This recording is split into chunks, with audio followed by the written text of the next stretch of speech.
This is LBC from Global, leading Britain's conversation with James O'Brien. Good morning. It's 3 minutes after 10. And I am going to begin the programme today with a topic for which I have no news-based source. Now, by that, I mean it is in the news, but it's not in the news in the way that I want to talk about it today.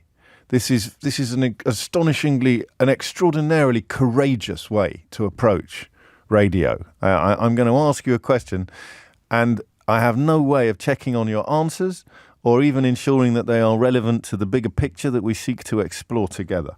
It is, I mean, yesterday, I don't know if you were listening. If you weren't, and that's not very nice, is it, frankly? I don't do this for my own amusement. But yesterday, we were flirting with the idea of adding HS2 to the list of topics about which we will never talk again. There were some interesting moments during the course of the conversation and some interesting contributions, but it just seemed for a while to be veering into, sort of parking tickets and smart motorways territory. And I found myself thinking there are reasons why we don't do these conversations. We don't take 10 calls in succession, which are all completely interchangeable and identical. And then everything improved, thankfully. Partly for surreal reasons, with reference to the Romans. I don't know if you heard that. That was a marvellous contribution from Raymond in Uxbridge, suggesting that we should have built HS2 according to the Roman road method of traversing nations. And other contributors were similarly informed. So we're going to talk about it again today, but not in the way that you might expect. Because the more I've looked at this story, the more I have found myself marvelling at how much it is costing. And it is a sense of wonder leavened by familiarity. I don't really like narratives of us being really bad at stuff. The bad things about this country have been deliberately or accidentally inflicted upon us. There's nothing in our DNA or in our waters, literally, of course, these days, that is by necessity and by definition suboptimal or bad. Our waters are filthy because of people and individuals and institutions pumping shocking amounts of sewage into them. The ability to export, the difficulties of exporting to our nearest markets have been put in place by politicians who promise to remove red tape. There is nothing sort of fundamentally or inherently British about decline and damage, but there does seem to be about cost. Whenever a massive public project is announced in this country, it always seems to cost a hell of a lot more than they told us it would. And indeed, I think, and this is where I have done what we might laughably describe as some research, it always seems to cost a hell of a lot more than it would in other countries. Now, there are things relevant to HS2 that are specific to Britain. And we're a particularly built up country. I mean, there's lots of areas of the country that aren't built up. I think there's more of the United Kingdom covered in golf course than there is in housing. But when you want to put a railway between towns and cities, then you're going to have to build in towns and cities. And that, of course, is incredibly costly. But I don't think any of these specifics explain why building infrastructure in the UK costs far more than in most other places, okay? So France opened a 188-mile stretch of its high-speed network in 2017. It cost, in today's money, it cost £46 million per mile, okay? £46 million per mile. The HS2 at the moment, per mile of track, is knocking at the door of £396 million per mile. I mean, this is the stuff. No wonder they're desperate to talk about refugees again. This is the stuff of what is it the stuff of? It's the stuff of wonder. You would imagine, wouldn't you, that somebody might be pointing this out in a slightly louder voice than we can muster on this little radio entertainment. £396 million, 400 million quid a mile, give or take some loose change. £400 million a mile to build HS2, hop over La Manche, swim across the English Channel to France, and high-speed rail per mile. It's a high-speed rail network. There might be some differences, but they won't account for this. In a figure adjusted for inflation, so in today's money, and this is a calculation undertaken by, I think, one of the most valuable contributors to public discourse in this country, John Byrne-Murdoch of the Financial Times, in France, it cost 46 million per mile. In Britain, 396 million per mile. In France, 46 million. And there it is. Just over a tenth as much. And it took 12 years to deliver from the start of planning to the trains actually running. HS2 anticipated for the same phase, the same initial phase, to take 23 years. So it's taking twice as long and costing 10 times as much. HS2 specifically. Steve has already been in touch with a question that's possibly better than the one I was going to ask you. He says, one question, James, where the hell is that money going? It's a very good question, Steve. I live in a city, where Boris Johnson spent tens of millions of pounds on a bridge without a single brick ever being laid. And then he became Prime Minister after that. Such is the nature of our country. Such is the nature of the relationship between right-wing media getting very, very worried today about people not being able to afford their school fees. But, of course, people who can't afford food or energy bills or shampoo, they're just a bunch of feckless, work-shy scumbags who should, frankly, just get another job or take culinary advice from 30p Leenock. But the idea that Boris Johnson could spend tens of millions of pounds on a bridge that not only doesn't exist, but doesn't exist in any meaningful sense. It's not like half a bridge, which is what Rishi Sunak is keen to turn HS2 into, like sort of the equivalent of building half a bridge and claiming that half a bridge is better than no bridge. There's not like, I don't know if you've been to London recently, but it's not as if you can walk down to Embankment and see the beginnings of an abandoned bridge, like an abandoned garden bridge. Oh, look, there it is. Everyone's come down from Stockport to come and see the abandoned bridge. There's the abandoned bridge there. Oh, imagine if it had been built and it was going to be a garden bridge. It was going to be a bridge with a garden on it. 52 billion? Million, not billion. Don't relax, all right. Million, was it? 52, 35 million? I forget. Most of it ours. Most of it our money. Some of it private. But they didn't lay a single brick.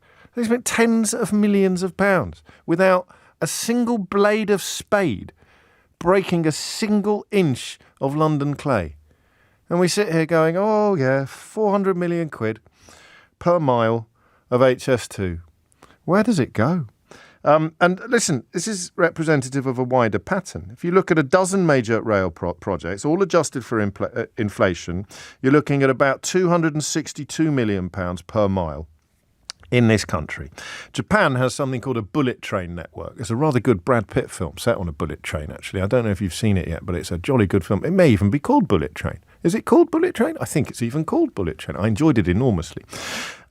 They have brought in their per mile network for £145 million. So, again, £100 million per mile less than what we are paying. In Sweden, it's absolutely record-breaking 92. Well, I say record-breaking, it's not. £92 million per mile in Sweden, £74 million per mile in Italy, £42 million per mile in France, and £34 million in Germany. This is across a dozen different projects. So you can get a figure for a specific project and then you can get the average for that country. Roads are the same. New motorway bridges in the UK cost more than 3 times as much per lane per mile than they do in France, Denmark or Norway. If you want to put an additional lane on an existing road, it will cost you twice as much here as it does in Germany. In America, it's even higher, which may be relevant. It may be pertinent. I don't know. We shall see. And that, I've got more as well. I've got graphs. Of all the things that don't work on the radio, is there anything more apposite than graphs? Has got anything more apposite than graphs except, I don't know, facial expressions? Facial expressions don't work on the radio, but this show is available on YouTube now. I've developed a terrible habit of looking straight down the camera whenever I remember the YouTube show. It's going to be quite spooky. Don't let your children near it. YouTube! It's sort of curiously like a moth to a flame. But I've got some graphs that look at high-speed rail, new tram lines, the electrification of existing rail, new road tunnels, new motorway bridges, and new road lanes. And with the exception of America on quite a lot of these measures, and this might be part of the answer to the question that I'm about to ask you, the most obvious comparisons with countries like France, Germany, Japan, we are miles and miles and miles ahead of them on how much it costs. Do you know what? We're practically world-beating on paying money hand over fist for infrastructure that other countries manage to provide at a fraction of the cost that we pay. And it's useful to use France and Germany as examples because none of the weirdos and liars are going to be able to claim that it's somehow a consequence of having to follow European Union regulations or rules. Or I notice they've gone very, very quiet at the moment. I'll ask you a question in a minute, just a little bit of business first. I don't normally do this sort of thing, but something about Tanya in Westminster's message caught my eye. She says, from one O'Brien to another, please could you let my husband know I love him muchly. It's our 21st wedding anniversary today, so please could you thank Jason for being a wonderful husband with whom I am looking forward to spending another long and colourful stretch. Yes, I can, and congratulations to Tanya and Jason on their 21st wedding anniversary. But the question that I would rather you focused on today, as opposed to requests for shout-outs, as I believe the kids call them. The question is this. Why? 0345 6060 973. I'll do it again now in a slightly different tone of voice. Why? 0345 6060 973. Why does it cost so much more money here to build stuff than it does almost everywhere else? Brackets except America, dash, possibly relevant, close brackets. Why? And listen, I'd rather, at least to begin with, that we left the Romans out of it. And also, you must know what you're talking about to start with. I like to feel that I have covered the don't know what we're talking about bases fairly clearly. I've given you some numbers. I've given you some comparisons. These are not opinions. These are facts. They are figures. They are undisputed. But they do not address the question of why. Why does building, we'll start with railways, but infrastructure in general, why does it cost so much more to do it in the United Kingdom than it does almost anywhere else? And I'll take whatever answers you've got. And if you've worked on projects like this, then you might know. I think if I were to get political for a moment, I would suggest that you need good governance to bring in projects like this. In other words, you need big government. You need a big state. You need governance. You need public figures, civil servants watching and managing and keeping an eye on things rather than just letting the private sector run off and spend whatever they want on whatever they want. But I stress again, I don't know what I'm talking about. So that may just be wrong. If you hit the numbers now, you will get through. What's it going to be? Hospitals, a lot of you sending me figures regarding hospitals. Why does building infrastructure cost so much more in this country than it does in other comparable and nearby economies? 0345 6060 973. James O'Brien on LBC. James O'Brien on LBC. 19 minutes after 10 is the time. And there's another graph, actually, that looks at the quality of service for cities when it comes to public transport. Britain's cities are more poorly served by public transport than those of any other wealthy Western country, including the US, which comes in a close second. This all comes from OECD, functional urban areas with population above 250,000 research undertaken by John Byrne-Murdoch at the Financial Times. But it is the graph that looks at everything from railways to tram lines, from road lanes to motorway bridges, and for our purposes this week in the UK, high-speed rail that really begs the question, why does it cost so much more here than it does in other countries? Let's start with Michael, who's in Kings Lynn. Michael, what have you got? Hello. Hello. So I've worked on a lot of government projects, right from military, right through to treatment plants, all sorts of different things. And unless it's got a very good manager on there who can cut through the red tape, these projects just go massively overboard because they put so many hurdles in front of themselves. Like what? Just paperwork stuff. So Well, this is going well. I think that's the communications infrastructure in the country letting us down there. I don't know whether it was brought in under budget, over budget, or with no budget at all. It is, as I say, the comparisons with other countries that are absolutely staggering, and phrases like red tape, not necessarily helpful without specific detail. Frank's in Manchester. Frank, what would you like to say? Hi there, James. Hello, Frank. I am going back now 22 years. I was an ex-railway surveyor made redundant on privatisation. Okay. I popped up in the private consultancy world doing compulsory purchase because the particular company involved had taken on a section of the M60 where there were 32,000 Part 1 compensation cases. Right. Part 1 is where you own property close to a new piece of public infrastructure, but you don't have any property taken. You can put in a claim for compensation. Okay. And like I say, there were 32,000 of these. I'd never done Part 1 in my life. Can I help? So, of course, roll your sleeves up and you go.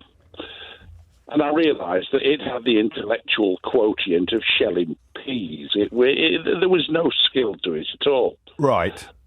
After about a week, I asked my chief, is there a budget for this? And he looked at me blank. And I said, I've stood on enough mats in front of enough secretaries of state to know that somebody somewhere has put a budget on this. What is it? Yeah. Oh, can you give us a budget?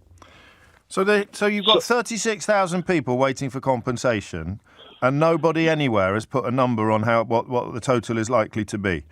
Well, not in that consultancy anyway.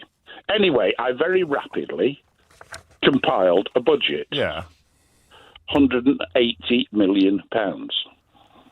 Million? £180 million. Yeah. Cue backsides running for cover in every direction. Right. What are you telling me?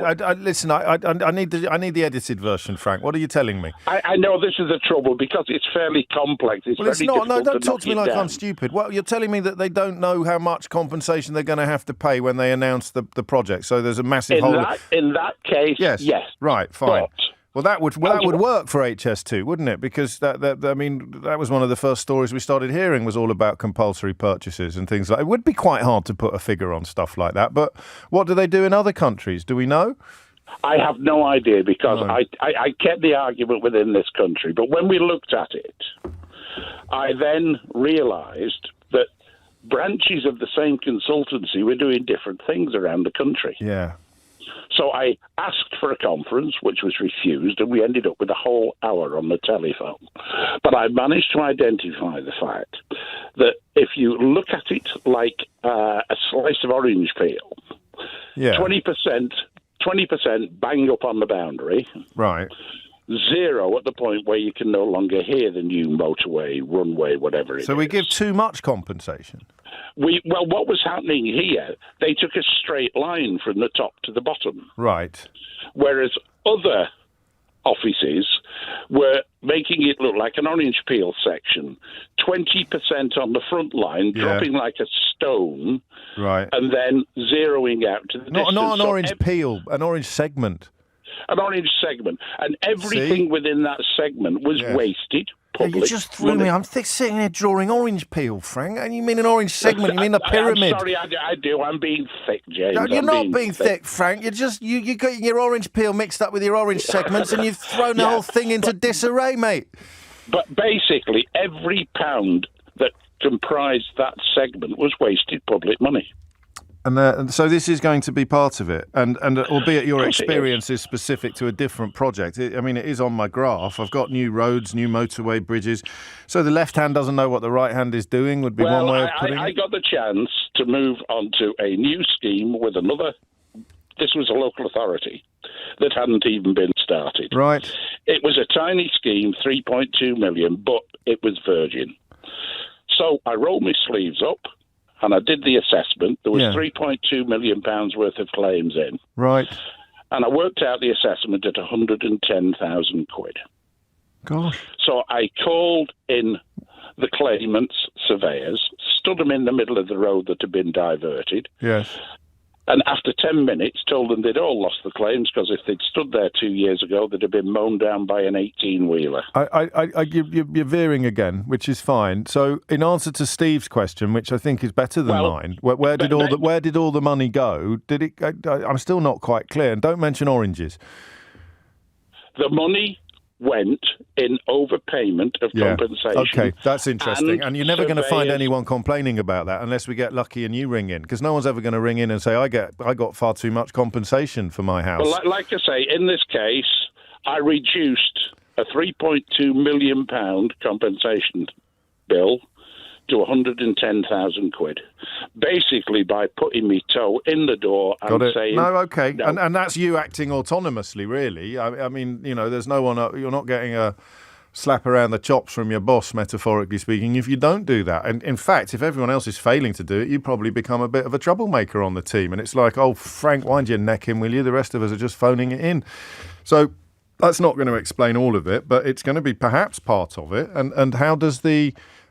situation get addressed? How do you improve that? Or how do you know how widespread it is? Why in France are you paying roughly a tenth of what you're paying here for a mile of high-speed rail network? It can't just be because of the way that compensation works, but if it is part of it, then I want to know more. 03456060973. An awful lot of you are getting in touch to tell me that Stanley Johnson benefited from a compensation scheme, Boris Johnson's father, but I don't know that would account for all of the shortfall or difference between building high-speed rail networks here and building them elsewhere in the world. Thank you, Frank. Staying up north. Simon's in Leeds. Simon, what do you want to say? I'll take anything you've got on this. It's an absolute blooming mystery. I've been in construction all my life, James. From being 16, I'm 56 now. I drive cranes. That's what I do for a living. Oh, mate, one day. The big ones in the sky is what I do. Is it as enjoyable as it looks?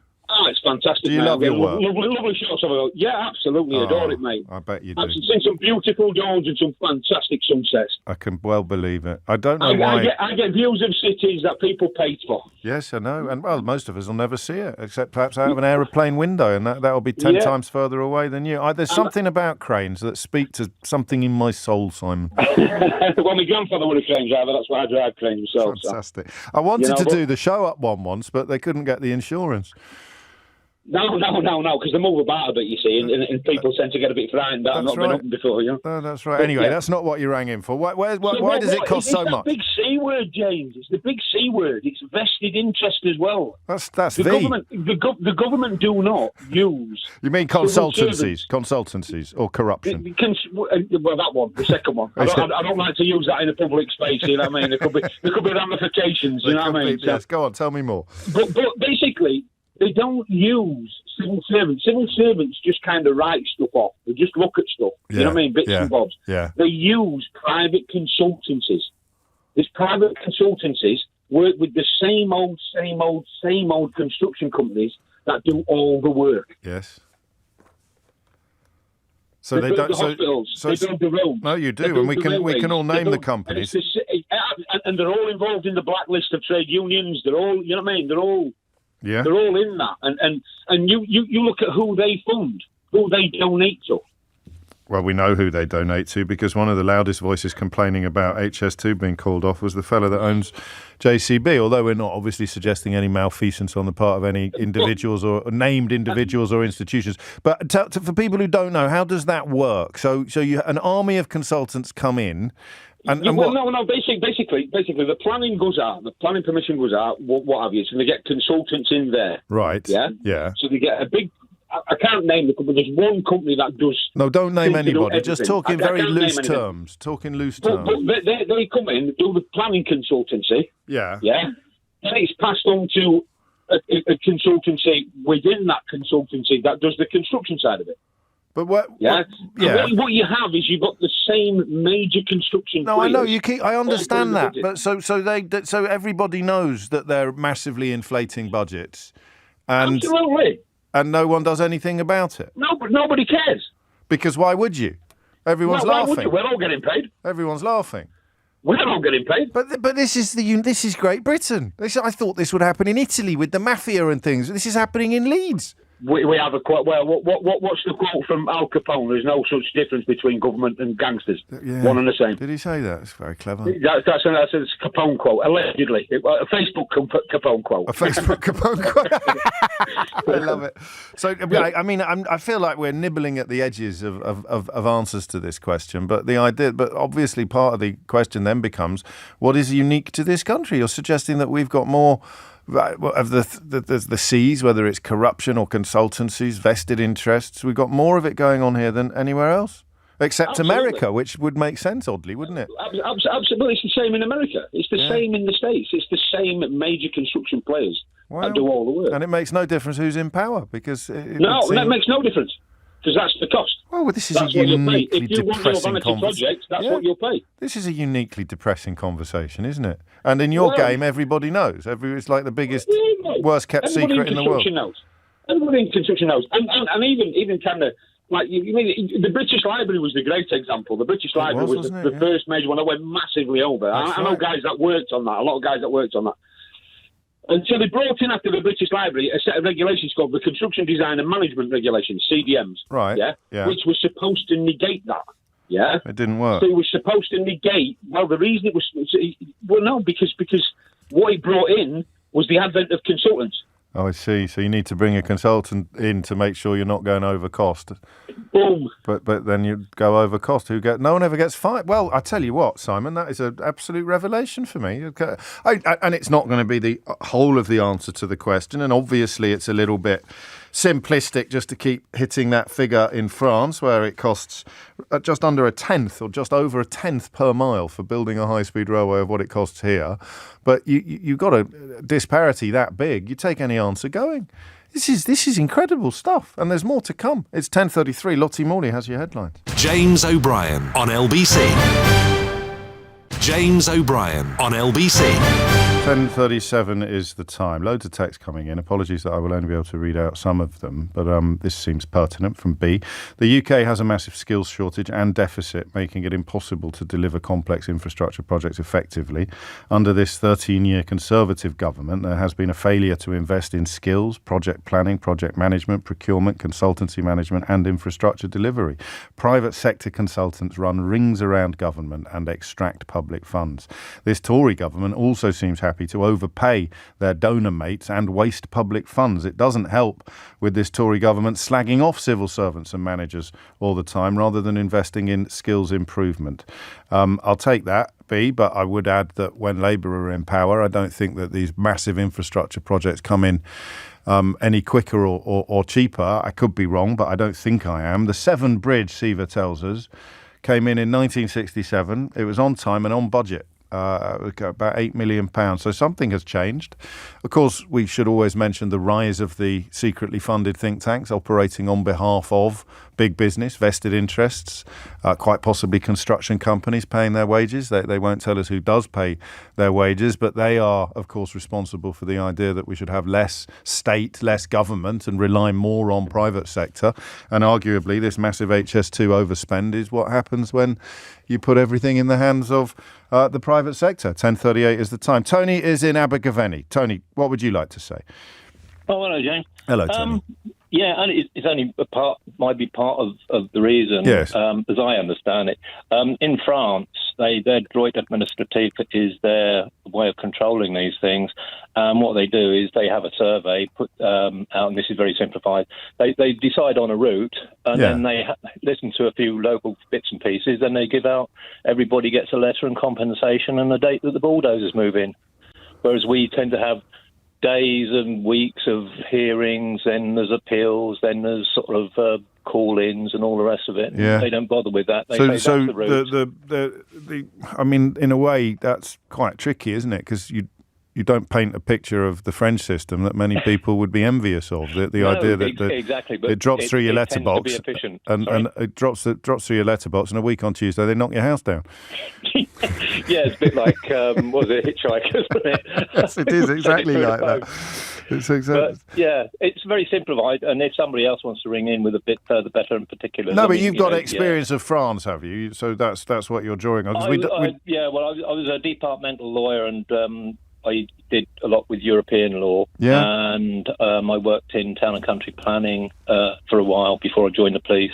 No, fair enough. I mean, it's obviously going to come as a bit of a shock to everyone that thinks we all obey the same laws and they are imposed upon us from Brussels. But that would be a pertinent contributor to the problem. It's not a phone-in where someone's going to ring in and nail the whole thing. You're looking at a reason why it costs 10 times more here than it does in France. There's going to be loads of contributory factors. But the idea that we have a more costly planning process and a more complicated planning process because we set a little bit more store by ownership seems not just plausible, but also deeply, deeply pertinent. I'm now being told that the Severn Bridge was built and owned by the French, which just sort of makes you wonder why we don't get them to do everything. If they're doing it, unfortunately, bloody Brexit. But if they're doing it for a fraction of the cost in France, why don't we just get the French companies to come here and do it? I'm being glib, but not necessarily stupid. Thank you, Tony. Diane's in Tottenham. Diane, what would you like to say? I'd like to talk about the Dutch polder model, which in the Netherlands and to some extent in other European countries, the government owns the land. So some of this about the way in which projects are developed and run is often because we see public-private partnerships here in the UK as the private sector will always deliver. Yes. In the Dutch system, because the government owns about owns most of the land, so people are really surprised because they think that, the Dutch system it wouldn't work here. But if the government owns the land, it invites the private sector to obviously to deliver projects. Like, for example, their high-speed line.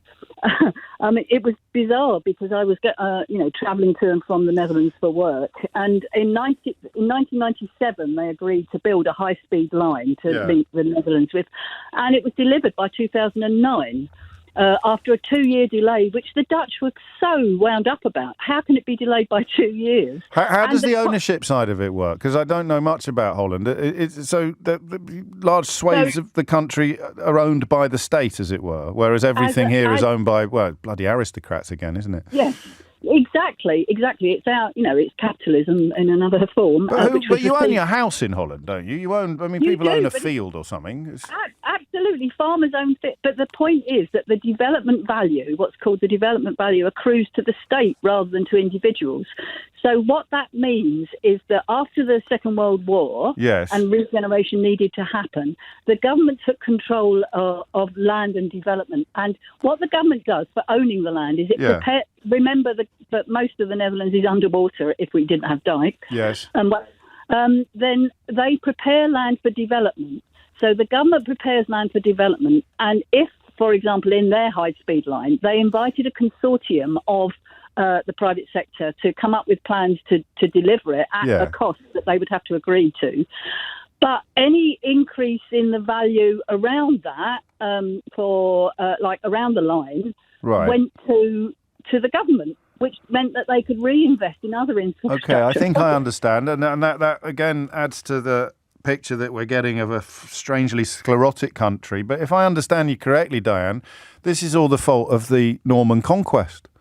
Yeah, well, it could be, yes. So I was giving Raymond a hard time yesterday for bringing the Romans into it, but it turns out the Normans are to blame.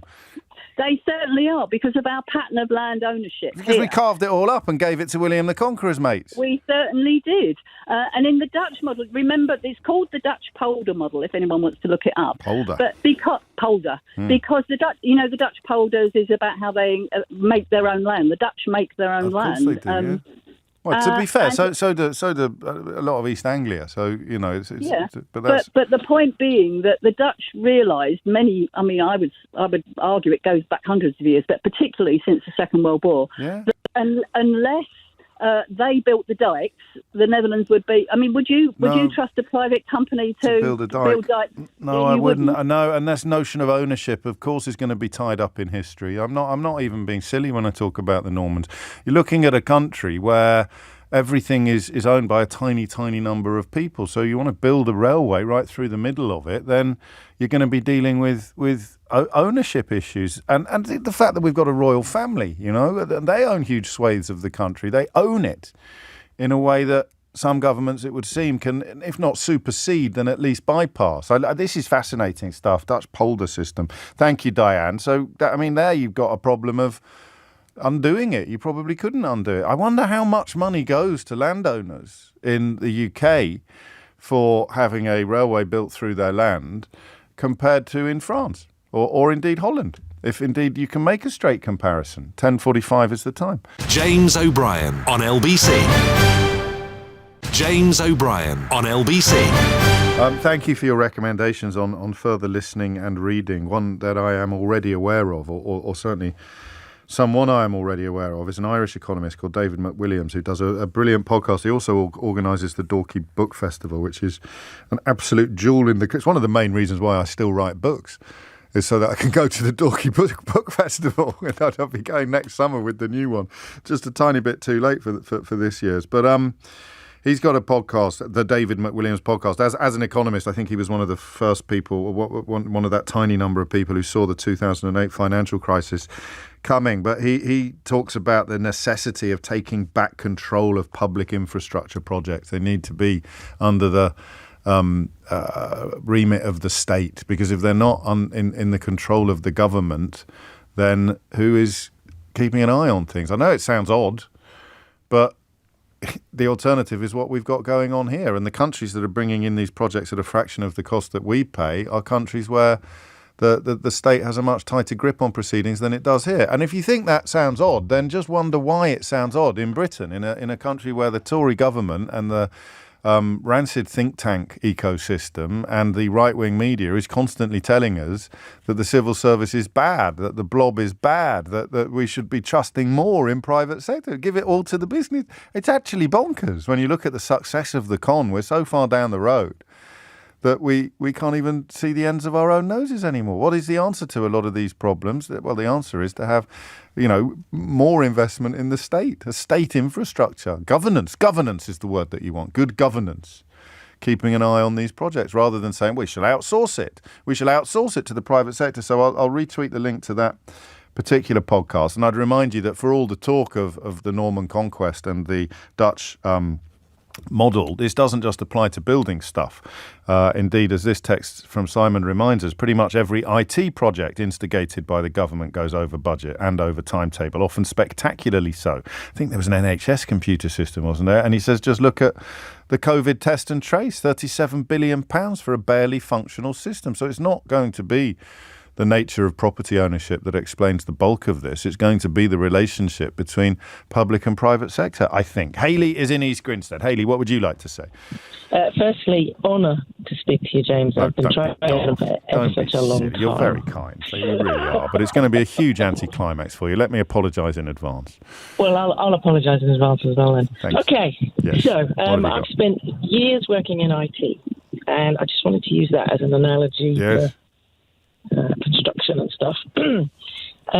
Want to buy a new warehouse system. Before now, we've just written it all ourselves, so it does exactly what we want it to do. Right. Okay, great. Get a new system, talk to a couple of suppliers, bring one in. Yeah, we love this system. We want this one. But we're not going to change how we do things. We want you to recode this system over here, and you end up with hundreds, maybe thousands of little customizations to make it work exactly how you want it to work. So it costs 3 times the amount of money. So it's constantly going up. This is sort of reappraisal, yeah. I think it's got it. It's built into the business model, but somehow the customers don't realise. That's the bit that confuses me. You'd think that once one person had pulled off something like this, then next time you order something, you're going to be on tiptoes, making sure it doesn't happen again. Yes. So convert that to a construction thing. Yeah. And being British, this is how we want to do it. We're not going to change how we want to do it. It's a bit of exceptionalism, you think? I think possibly. Yeah, I do too now. You put it like that. Raymond's idea yesterday. Sorry. Yeah. No, what? Instead of digging up half of Euston. No, don't encourage him. There's no earthly way that HS2 should have been built like Watling Street. No, not necessarily Watling Street, but maybe not dig up half of Euston and the surrounding areas and whatever else area we need to. Maybe there was a different or a better way. Yeah, you've spoilt it now. It was going really well. But the point about digging up Euston is that that's already got a railway line to Birmingham. So if you're going to go from London to Birmingham, from Manchester to London to Birmingham, you have to go through the bit that was already going to Birmingham, I think. Yes. Or something like that. But what you're saying about this sort of built-in reappraisal, constant reappraisal, would be because the consultancies and the private... I mean, there's a modicum of trust. There's an issue of trust here. So I hire you to come in and do something. It doesn't cross my mind that your top priority is rinsing me for as much money as you humanly can. But it is. Yes, yeah. Absolutely. Yeah. Absolutely. And I mean, I suspect our European and Asian cousins maybe don't have this kind of, this is the best way to do it.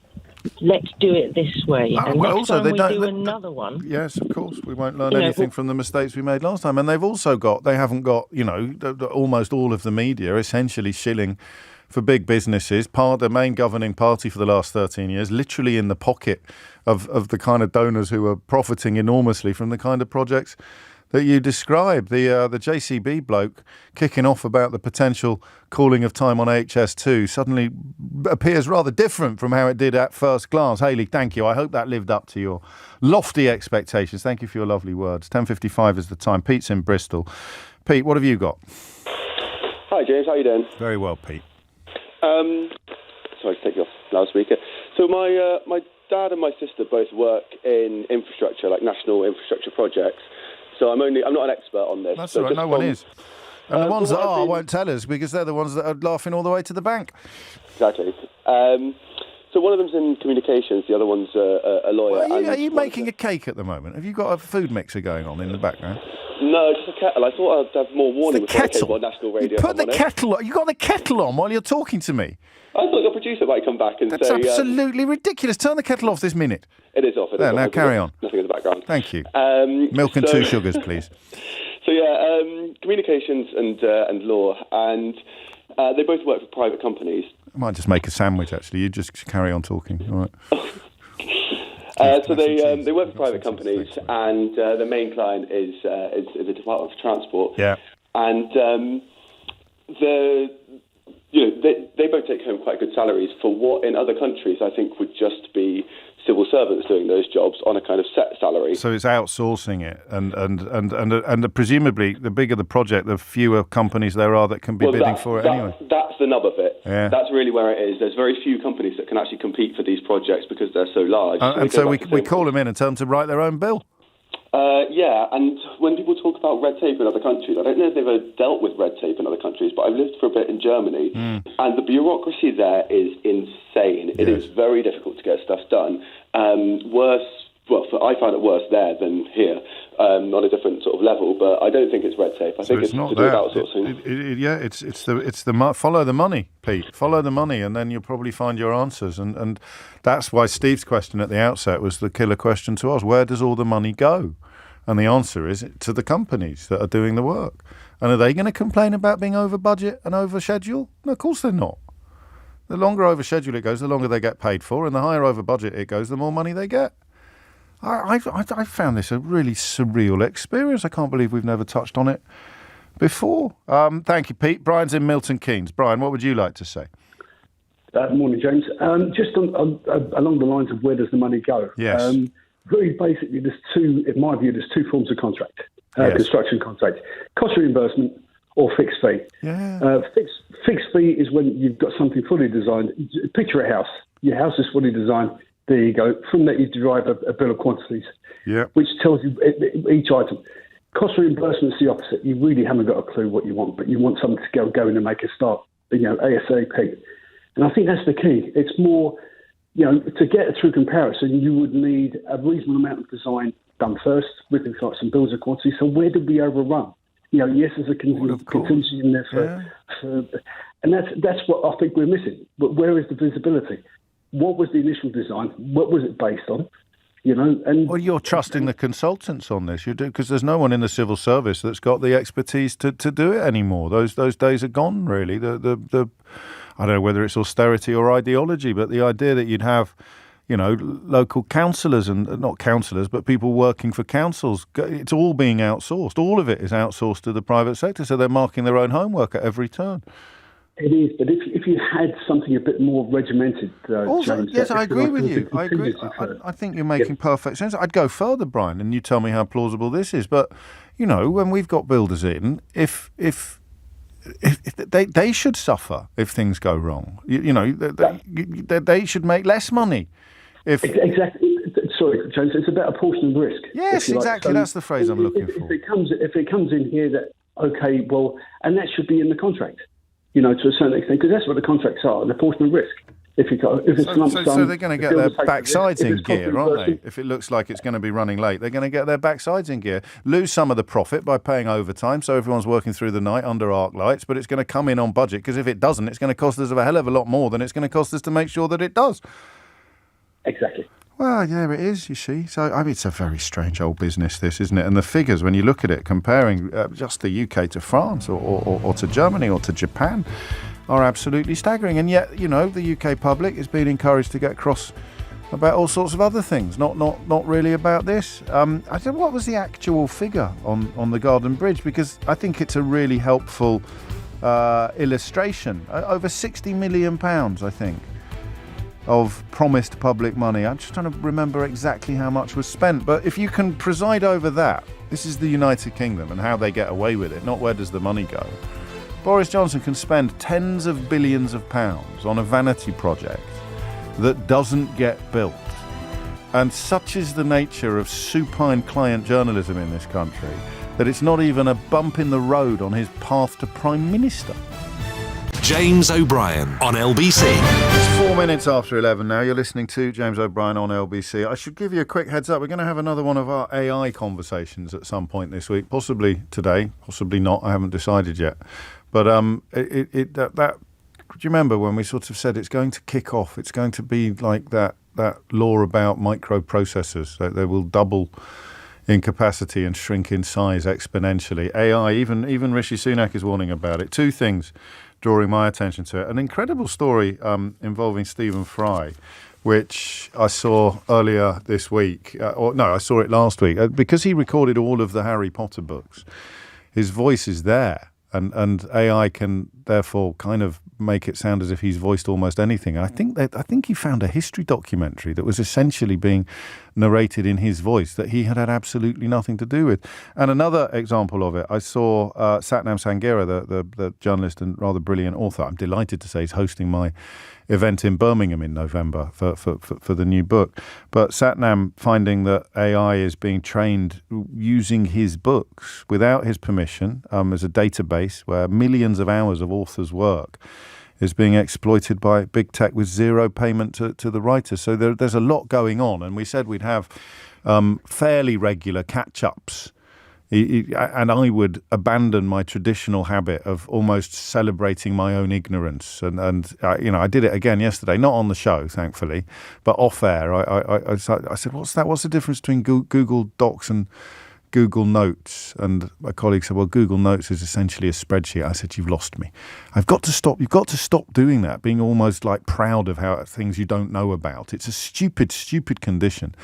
It starts with maths, doesn't it? It starts at school where you think it's not cool to be good at maths because you're all creative, man. It's absolutely nuts, that approach, and never too old to change. So that's on my list of things that I need to change. Now, I don't know if you're going to change my mind on the next subject. Let me get the rather obvious political points out of the way. There is something truly hideous, stroke hilarious. I don't know, is there a German word for something that's simultaneously hideous and hilarious? But you know the kind of 30p Lennox school of compassion, where if someone tells you they can't afford food, you attack them. Or if someone tells you they can't afford basic essentials, anyone who's ever been to a food bank will know that they value things that aren't food at least as highly as things that are, if not more so. Cleaning products for both body and house, body and home, are at an absolute premium in food bags. Our Morrison's does a wonderful scheme where you can see what's in the bags. You buy a bag that they've put together in conjunction with the local food banks to find out what's needed. And very, very often, things like toothpaste and toothbrushes and things like that a family will be in desperate need of. If you are of the 30p Lennox school of thought, then you treat these families and these people with a nice mixture of contempt, derision and scepticism. What's that you say? You can't afford food? Get a better job. What's that you say? You can't afford shampoo? That's disgusting. You're pathetic. I don't believe you. The combination of hideousness and hilarity is off the charts, because exactly the same people spit their dummies out when the Labour Party announces that it's going to put 20% VAT on school fees, working on the perfectly reasonable premise that private schools aren't charities and therefore should not have charitable exemption from VAT. It's mad, that, right? Just that little point, that little comparison there. Find me someone that rages against poverty or denies poverty or pretends that poverty doesn't exist or just reserves a peculiar type of performative cruelty for people that are struggling. Remember the numbers we looked at yesterday? I'll probably get them the wrong way round. It's 9 million and 5 million who either have no savings or who have savings of less than £100. You've got no savings at all. You run out of money on the 28th and you're not getting paid until the 1st. What are you going to do? What are you going to do? Well, if you're lucky, you might be able to use a food bank. But the narrative, the Murdoch-inspired narrative of hating vulnerable people, attacking poor people, is a thing to behold, because exactly the same people crack out the violins when the Labour Party announces that it's putting 20% on school fees. Oh, my God, how will people cope? I don't care about people who can't feed their kids or can't afford soap or shampoo, but my God, the idea that somebody somewhere might struggle to meet the school fees that they're currently paying, this is the stuff of armed... This is just unbearable. How? Oh, my days, you can't afford the school fees. I can't express how sorry I feel for it. What's that? You can't feed your kids? Sod off. What's that you say? You can't afford your school fees? Oh, that's terror. I mean, imagine how boiled your brain would have to be to arrive at a place where you think people complaining about an increase in school fees deserve more sympathy than people complaining about the cost of living, rendering them unable to meet the basic needs and provisions of their families. And at this point, it is customary to remind you that 40% of people on universal credit are in work, if not more. So I'm afraid those lazy Murdoch-inspired tropes don't work either. So that's the politics of it, right? Also, I will be affected by this Labour policy, and it will mean that I am spending more money as a consequence of a Labour Party policy than I am currently, in much the same way that if Liz Truss's mini budget had gone through, I'd have been quids in. I did the sums. That was a mistake. I did the sums on how I would personally have been affected by Liz Truss's budget. It would have been easier for her to come around my house with a wheelbarrow full of money and just go, hello, James, I've got some money for you. And then she'd empty the wheelbarrow in the front garden and I'd send the kids out with bin liners to pick it all up. That is what Liz Truss's mini budget would have done for me. And guess what? I still think it was an absolute debacle designed effectively to enrich the people least in need of help while further impoverishing the people most in need of help. And that wasn't an accident. That was the policy.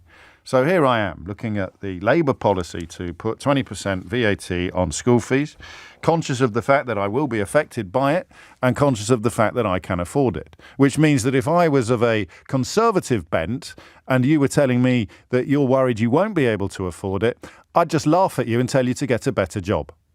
That's what I would do, right? If I was right-wing and I could afford something and you were right-wing, left-wing or no-wing and you couldn't afford something, I would tell you to get on your bike. Is that the right language? What's that you say? You can't afford your school fees? Get on your bike, I say. Or, well, if you can't afford to pay your children's school fees, you shouldn't have had children in the first place. Have I got this right? Is that how it works? Is that how it's very easy, isn't it? No wonder it's such a popular position for almost every newspaper columnist in the country. You can't afford school fees? Well, you shouldn't have had children in the first place, eh? Should you? What's that you say? You can't afford school fees? Well, you need to get a better job, don't you? You need to work harder. You need to work harder. I don't care. What's that you say? 23 hours a day? Well, I think you'll find there's 24 hours in the average day. You should be working all of them. You can't afford school fees. Get on your bike, get a better job, and don't have children in the first place. Is that how it works? Those are the three things you say, isn't it? I think I've heard this happen. If someone can't afford food, well, you need to get a better job. You need to get on your bike. Well, if you can't afford food, maybe you shouldn't have had children in the first place. But if you can't afford school fees, crikey, roll out the red carpet, crack open the violin, start the symphony of sympathy, because compassion starts here. That's absolutely insane. Think about it for a minute. Oh, I'm very worried about people who are going to have to pay higher school fees. Couldn't give a fig about people who can't afford their heating bills, who can't pay their food bills. Absolutely unbelievable. If you're just tuning into this programme, I am taking the mickey out of people who say things like, get on your bike, get a better job, and if you can't afford it, don't have children, all right? I don't know that phone-ins all used to sound like that. Thankfully, they generally don't anymore. But that's the story. Labour would introduce a 20% VAT charge on private school fees immediately if it wins the general election, which means even in the next academic year, the higher charges could kick in. And I've got the politics out of the way now, because you might not like what I say next.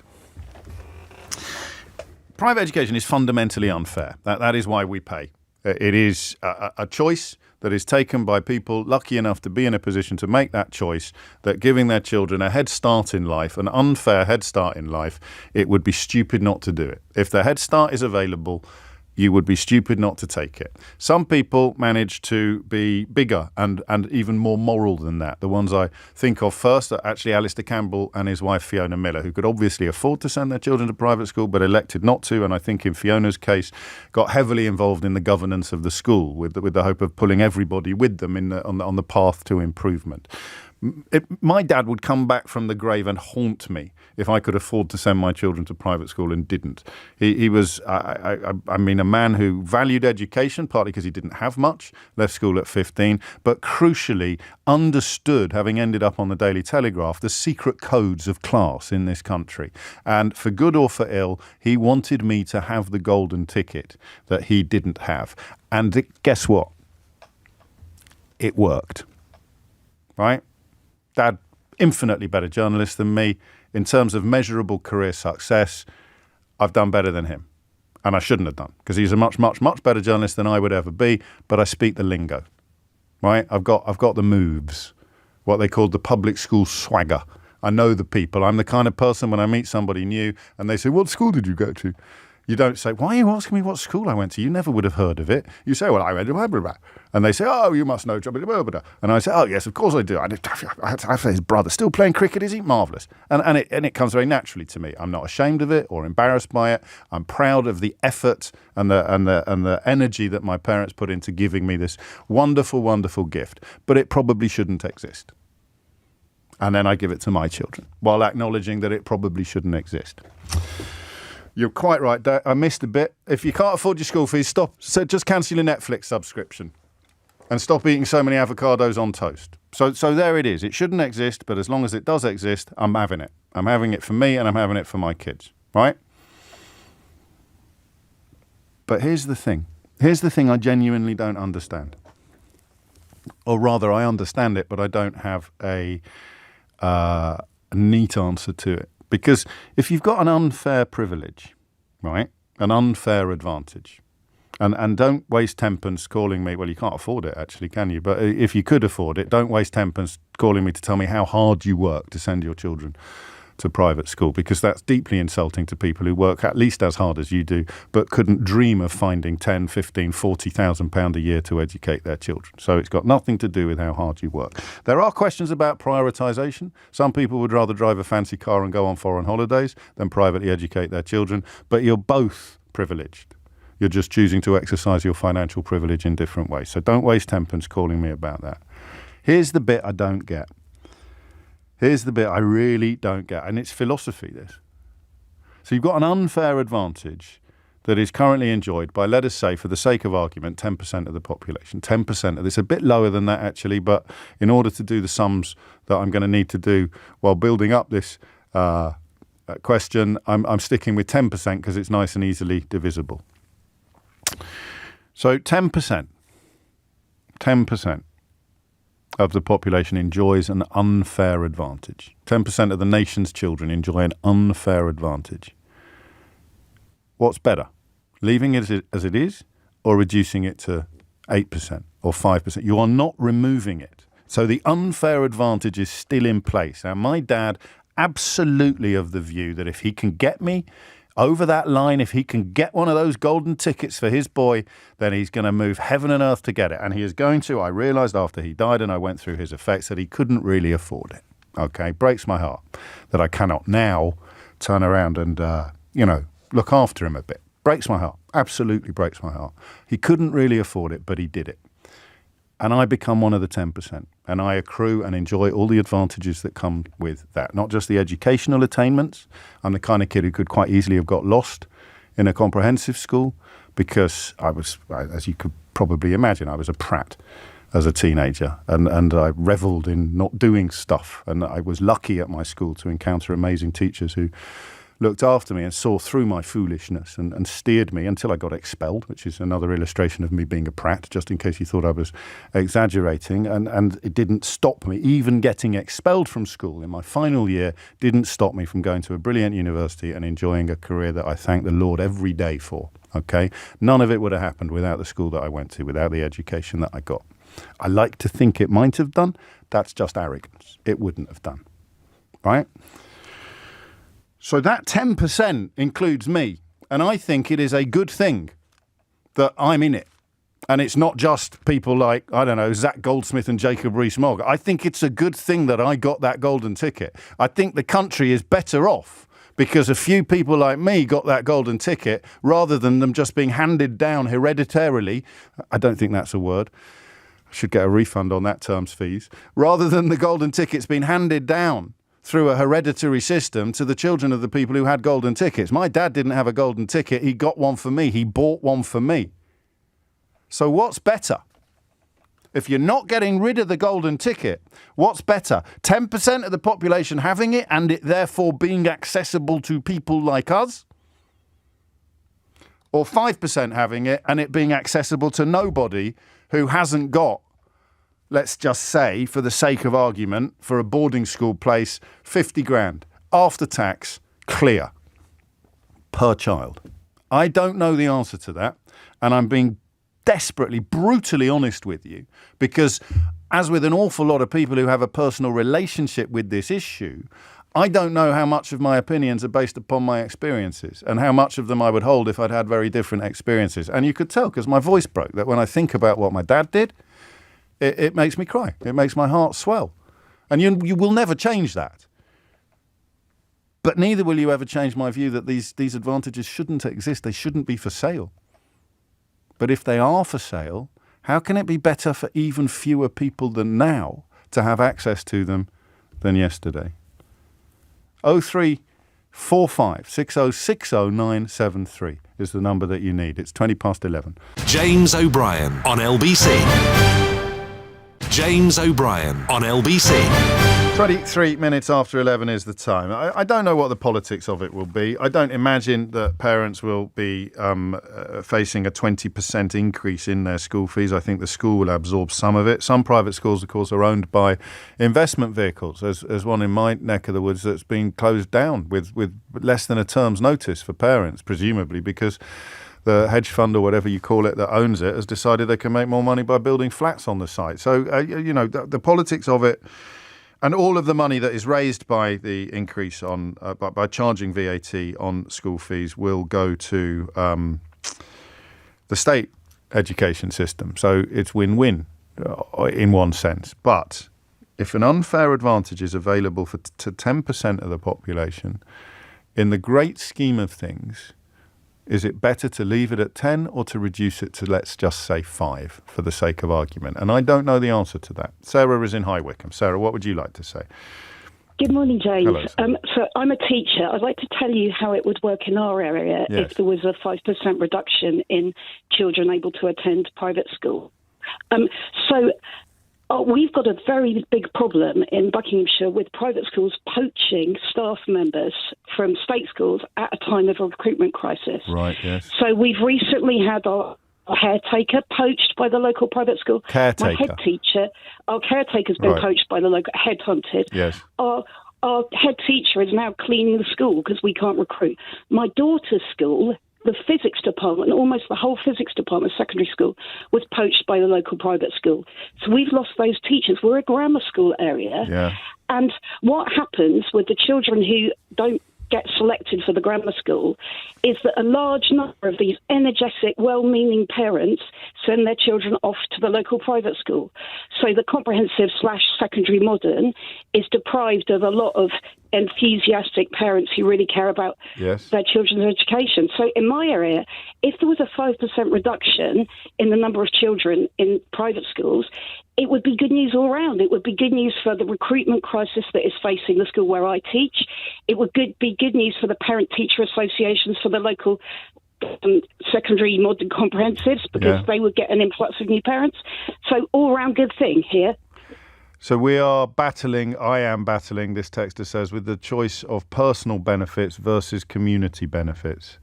You can't really argue with that, can you? And that's what you've just crystallised. It would be better for the community to have fewer people enjoying that unfair advantage.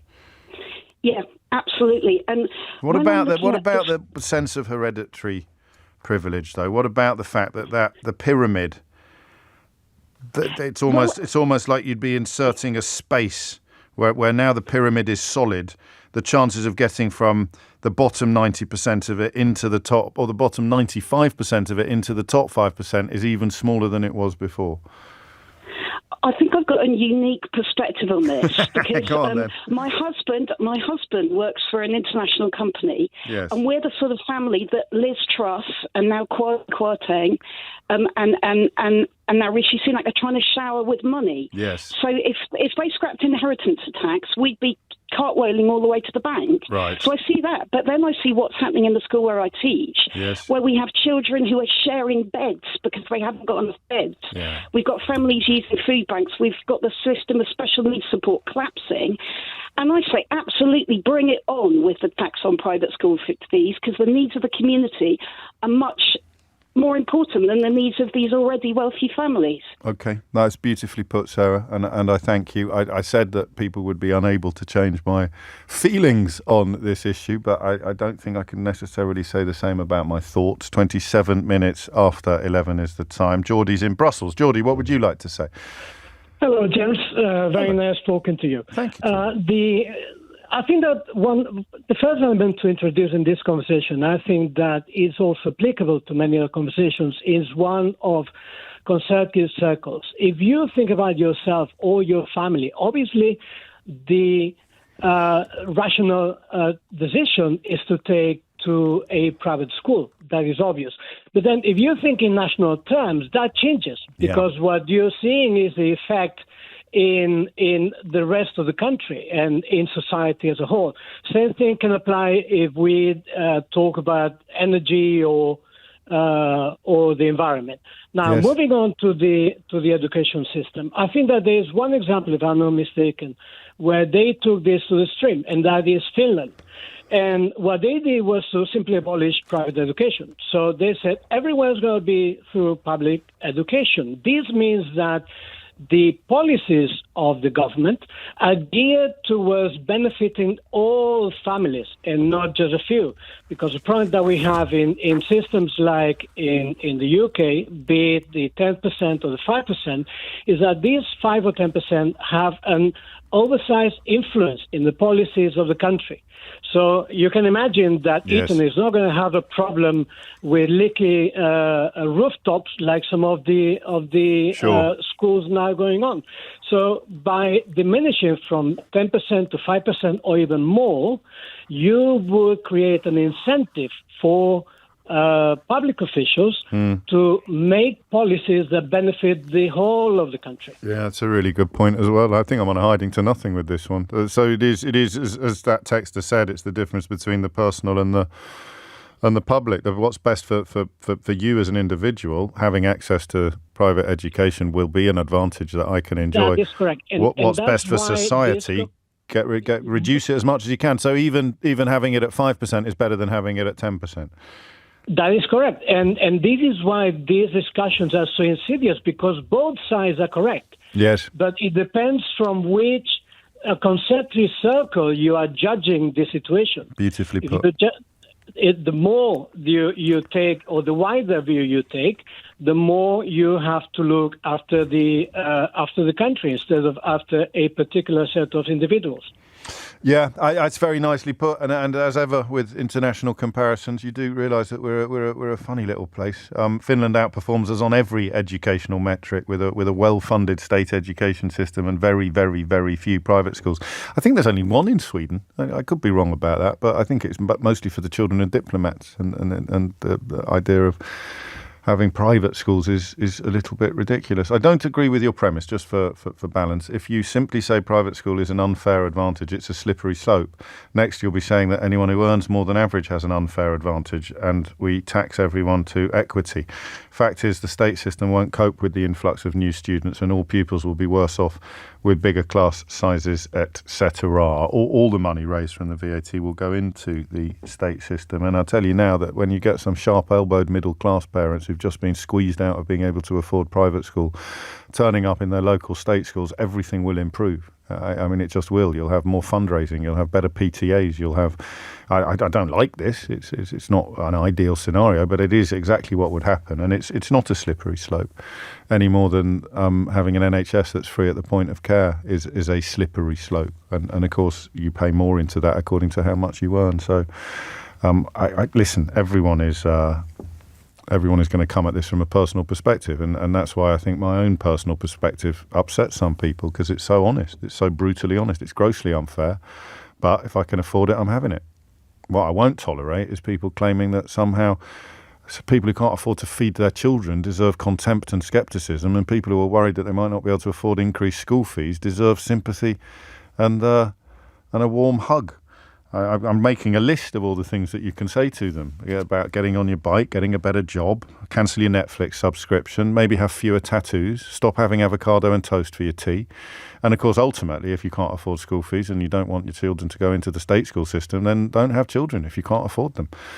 11:32 is the time. Lottie Morley has your headlines. James O'Brien on LBC. James O'Brien on LBC. It is 11:36. You're listening to James O'Brien on LBC, where in a way, it's politics distilled, isn't it? Are unfair advantages good or bad for society? The answer is they're bad for society, but they're good for the people who get them. So, inheritance tax is a weird one. We may talk about that next, but it's possibly too similar to this. I saw some research yesterday that showed even when it's made clear to people that they are never going to have to pay inheritance tax, they still have a particular problem with it as a levy. I don't know why. And then you hear people saying it's a tax on aspiration. It's nothing of the sort. I mean, logically, you'd much rather pay tax when you're dead than when you're alive. But of course, if you're a parent, you like the idea of passing on money to your children for very much the same reasons that you like the idea of paying to give your children a head start in life. And it's not just about the education, as I keep saying. I mean, that's why private education is an unhelpful phrase. Because, the difference between going to Eton in terms of the social cachet that it gives you, the doors that it opens, the handshakes that you learn, the old school tie, the power of the old school tie, the difference between going to Eton or even my old school, which is far from in its heyday these days, but it was when I was there, a place called Ampleforth. It's sort of like the Catholic equivalent, some people sometimes say, which isn't really true, but it has a cachet that you're not going to get by going to your local fee-paying day school. So there's all sorts of things that you're paying for, some of it measurable, some of it not. But of course it's unfair. And yet reducing access to it for more people also feels unfair. It's funny. 11:37 is the time. Francesca is in Barnet. Francesca, what would you like to say? Good morning to you, James. I have to say that I find that the 20% increase on the school fees of the VAT is terrible. It's really difficult for middle class parents like myself who have good jobs but perhaps not quite good enough to already afford them with the cost of living crisis, with the mortgage rates going up. It's basically pricing people who typically went to these schools out. And I went to one of these schools from the age of 5 all the way up to 18. My parents were working class, and they, managed to get the money together to send me and my sister to a private school. Fast forward all these years, I've managed to have a great education thanks to them, university and a very good career. and my husband and I would struggle to But send this is the point where I say, with my tongue in cheek, I don't want to hector you, but then this is the point where I say, as a right-wing radio presenter, that, well, sadly, your career's just not good enough, is it? So you're going to have to get a better job if you can't afford the school fees. Because I've heard people say that about parents who can't feed their children. So there's absolutely no problem saying it to people who are just worried they may not be able to afford private education. Have you thought about getting fewer tattoos, Francesca? I don't have any tattoos. Okay, what about cancelling the Netflix subscription? Well, we've thought of everything. And I think, the thing that people would struggle to believe is that, I'm a solicitor in the city. I earn, a very good salary compared to some. It's unbelievable for some people to think that, it would be difficult for us. I mean, yes, we can do it, but it would just be increasingly difficult. An extra 20%, is actually a lot of money. But you're not hearing anything that I'm saying. It is. I mean, if I just simply apply the rhetoric of not being able to afford things that most people would consider to be essentials, and the country that we live in, the ecosystem that we inhabit, those people are routinely told that it's their fault they can't afford things. So the idea that I'm supposed to muster up reserves of sympathy for people worried that they may not be able to afford to continue to privately educate their children, you must see on one level how ridiculous that is. I do see how ridiculous it is. I definitely take your point on board. But what I think you're missing is that, it's very different. You're talking about two very different things. Do I agree that we should tell people who can't We're talking about an afford epic unfair privilege versus the most basic of essentials. Yeah, you see, I disagree with you when you say that it's a privilege and that people get ahead in life. And the reason why I say that is because I look at the job that I'm in, and I look at some of my colleagues that I work with, and they haven't had the private education 93% of them. Well, but 93% of them went to state school, did they? I don't know the percentage. I'll be honest with you. I do. But it's nowhere near 93%. Let's just look at High Court judges. You're a lawyer, so you'll know what percentage of them went to state school. Is it just a coincidence, or the state or the private schools just somehow magically attract the most gifted future lawyers? But I think that to go to a good private school where people are becoming High Court judges who are extremely bright people. No, they're no brighter than the people at your local comprehensive school. But you have to take, but some of these, James, like some of these schools you have to take entrance exams to get in. So if you're not and some of them you don't. You can't go. Yes, exactly. but there's people at the local state school who would get in. But their parents can't even dream of paying the fees. This is the bit of the conversation that I find most surreal. If it doesn't bestow an unfair advantage, why are you paying for it?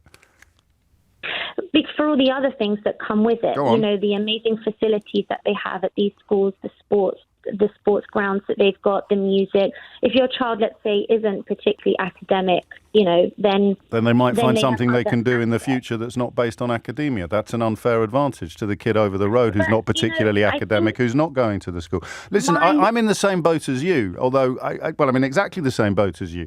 But this determination to deny that it's unfair just fascinates me. Of course it's unfair.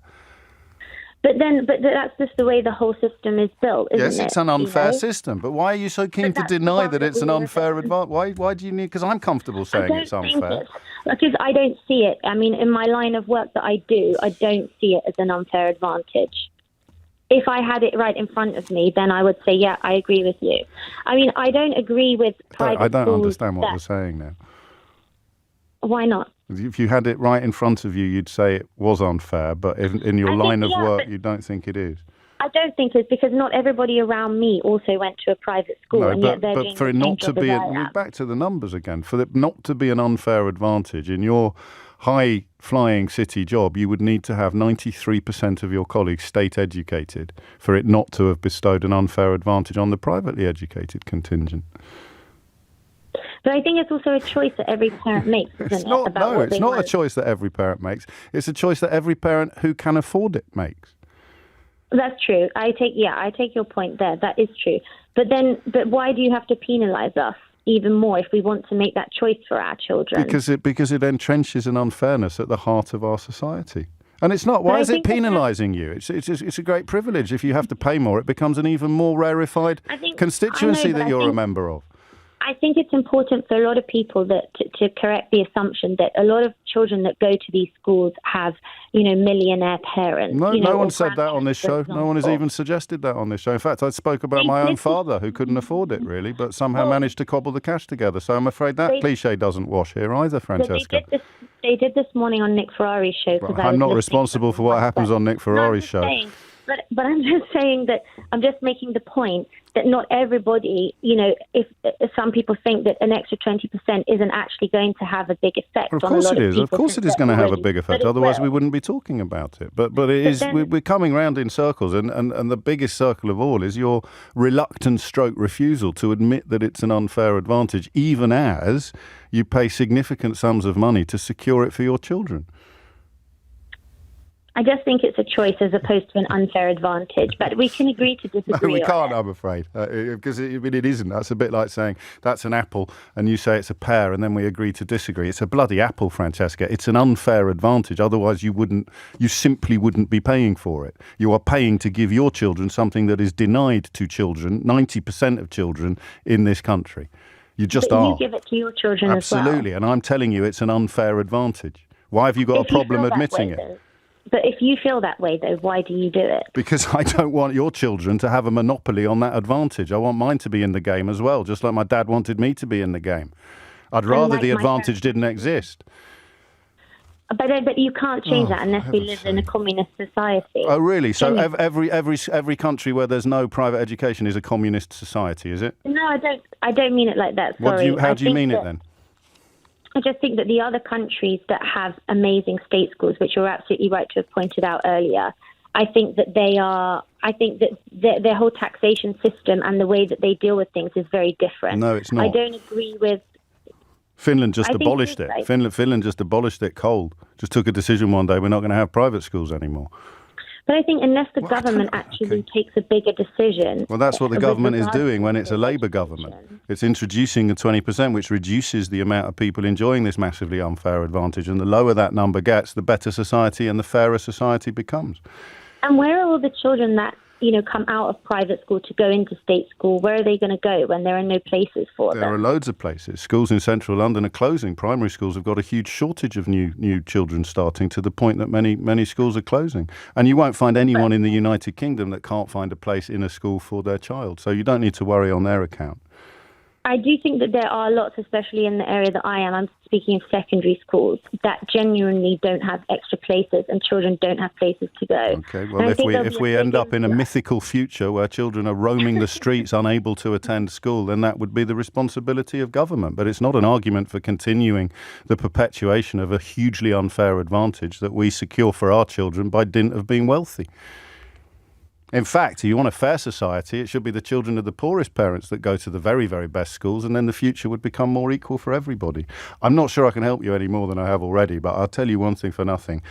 It's an apple. James O'Brien on LBC. James O'Brien on LBC.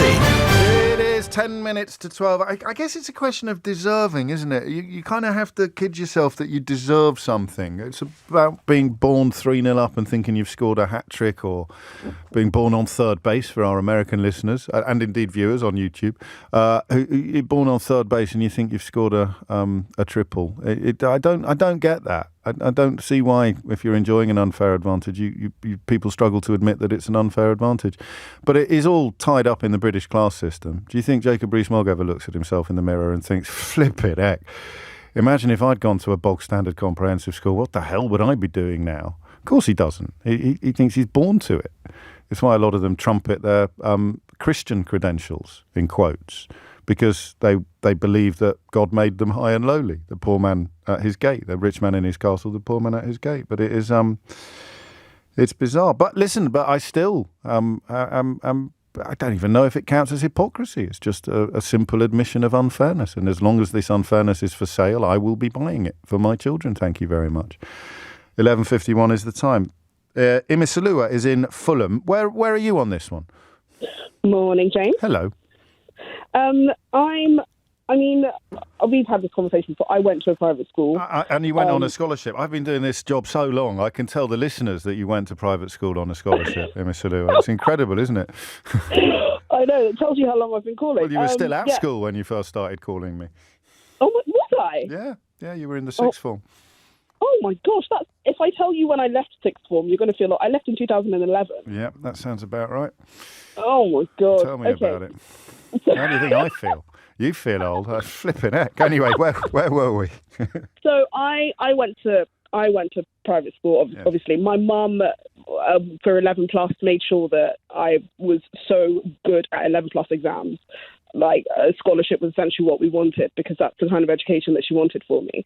Now, we didn't pay for it, but my mother wouldn't have put that much effort into making sure I had it if she didn't think there was an advantage to be gained from having it. So there's that. So I think even if you don't pay for it, there are people who drill their children into making sure they get it because they recognise those advantages. That's number one. Number two, the lady that was the city solicitor that was speaking, it's really interesting because when you go to a school like mine, you are essentially taught that in order to send your children to a school like that, there are things you have to do. You need to get the grades. You need to go to this university. You need to go to that job. Right. So if you do all those things, if you follow the rule book, and you get to the point where you're supposed to enjoy the thing that you were working all this time for, and you can't have it, you're going to think that something has been done. Yes. You're going to think that you're being penalised. If you, what is it that they say? If you've been privileged for your whole life, equality feels like oppression.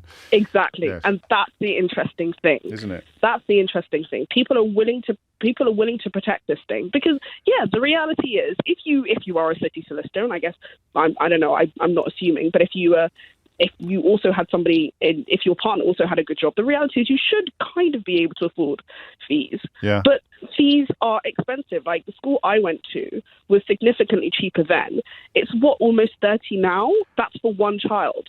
If you have two, that's 60k it's off after the charts. tax. This is after tax. So there's a generational presumption that you'll be able to repeat what your parents did for you, but actually, we should see it in the same light as property ownership. We're living through a period now where, for the first time in living memory, people are less likely to own property than their parents were, and private education is going through a similar process. I guess it is, but also if you already go to these schools without the 20% increase. Pardon? It's already going up without the 20% increase.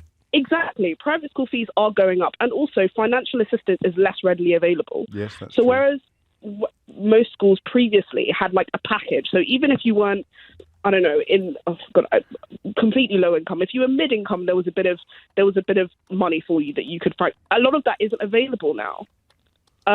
So you're gonna find that it's unfair. Also, the reality is, if you go to these schools, a lot of your friends go to these schools, a lot of your peers go to these schools. If you work where a lot of people go, everybody you know has gone to these schools. But we divide the population into two types of people: people who ask new acquaintances where they went to school, and people who think that's an absolutely ridiculous question.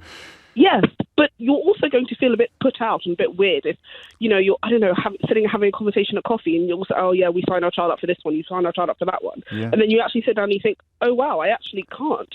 Yet I'm sitting here with all these people and I've been told that if I do all these things, I can go to this place and I can send my children, and then you can't do it. No, you're right. And that's why there's a sense of a rug being tugged from beneath the feet. I'm not sure anybody is on what the numbers will actually be, the number of people for whom this becomes an insurmountable obstacle. I mean, we know people who found during lockdown that they could no longer afford school fees, and so the line is thin for some people. But can I make a speculation? Would you mind? Can I say that, like me, if you are in a position to buy this unfair advantage for your children when you have them, if you have them, then you will buy it? Oh, I'm buying it. Yeah, that was never a question. I'm buying it. Why? Just tell us why, if you don't mind. Because I've benefited from it in insane ways. The education was one thing, but it was what I learnt outside of the education. Yeah. That was another. As a I'm a black woman, I was never necessarily uncomfortable in white spaces because I'd been in them since I was 11. Yeah. And it wasn't just white spaces; it was elite white spaces, and I was fine. Went through uni, fine. Work, fine. Because I've been doing it for so long. Yes, of you course. learn how to navigate. You learn how to package yourself. You learn how to speak. You learn how to act around certain people. So it just becomes second nature. So when you get into spaces, you're fine. So, and why would you not want that for your children? You'd be absolutely mad not to want it for your children, even as you acknowledge, both implicitly and explicitly, just as I do, that it is an advantage that should not exist. Imisalua, thank you. Making me feel ancient now. I shouldn't have gone down that little route of when she first started ringing into the programme. 11:57 is the time. Janice is in Cottingham. Janice, what would you like to say? Hi there. Hello. My personal view is that we should abolish private education altogether. Mm-hmm. And if we did that, the very privileged who run the country, who suddenly their children don't have this edge over everybody else, can you imagine the change and the investment that would go into education in general? No, it's a brilliant point. And there would still be, people would still be able to hire private tutors, and you'd still have social cachet, but it would just break down these rigid divisions in our society. The less rigid they are, the better for everybody, except the people on the top of it, except the people benefiting from it. Absolutely. And, I heard the caller earlier about the schools having the best teachers poached. Yeah. Of course, that wouldn't happen either. Obviously schools are going to compete, but if the investment in schools were per capita equal. They're not even where I live. Some areas get more investment per capita, child capita, than others. Yes. But if it was all equal and there was a standard for every school to meet, and I'm just saying, can you imagine the investment that there would be in our education system, in our school buildings, if those very few people at the top with very, very deep pockets... Everybody went to the same school. It's John Rawls's veil of ignorance, isn't it? What would the education system look like if you had no idea where your children were going to go to school? So if you took the entire Tory front bench, blindfolded them, and said to them, right, can you just now tell us what you want the education system to look like? And they'd say, well, how rich am I? And you say, sorry, we're not telling you that. You have to create a system on the presumption that you could be one of the poorest members of society or one of the richest members of society. What would you like that education system to look like? It wouldn't look much like the one we've got. No, and wow, what a great point. Maybe we should put that to Parliament. John Rawls got a lot of answers to a lot of questions, actually, and probably certainly my favourite modern philosopher. Thank you, Janice. And a lot, it's a fascinating conversation. I'm glad that you found it as fascinating as I do, because obviously it's part of my identity. It's tied up in my love for my parents and my sense of my own role in society, success, if you'd allow me that word, and yet I don't really struggle at all to see it as an unfair advantage, possibly because it was drilled into me how lucky I was to be going there, how different. And, growing up in Kidderminster, it was abnormal among certainly the people we lived alongside to go to a school like that, so I got no problem seeing it as unfair, but I tried to be nice to people still struggling with that concept. James O'Brien on LBC. 3 minutes after 12 is the time, so I didn't imagine it. I thought I might have done. Stephen Fry says his agents went ballistic after discovering that an AI-generated version of his voice was being used to narrate a history documentary.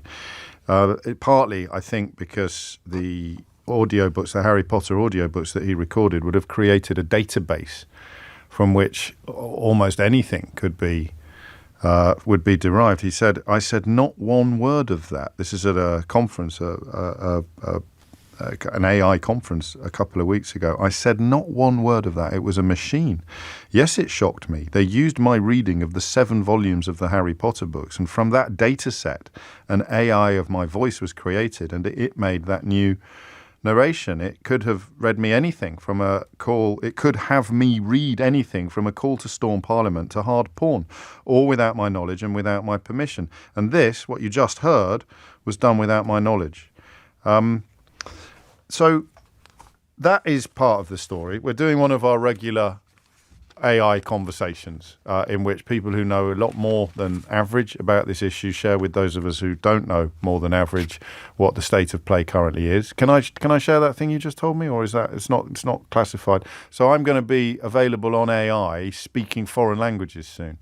So you'll be able to watch the show, and my mouth will move, and the words that come out of my mouth in my own voice will be Spanish or Turkish, or, well, just think of a language, and I'll be speaking it soon. And that means that you could stumble across that online and think, crikey, he speaks my native language brilliantly. I thought he just had sort of schoolboy French and a little bit of holiday Greek. And you'd be right. So that's just a small personal discovery that I made in the last 3 minutes.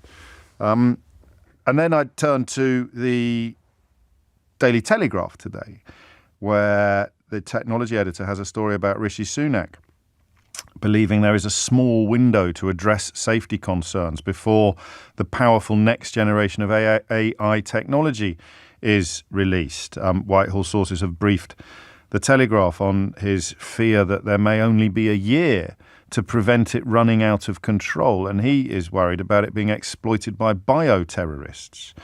I'm going to ask you shortly what we should and should not be frightened of. The Department for Science, Innovation and Technology gave a statement to the Telegraph saying we're at a crossroads in human history, and to turn the other way would be a monumental missed opportunity for mankind.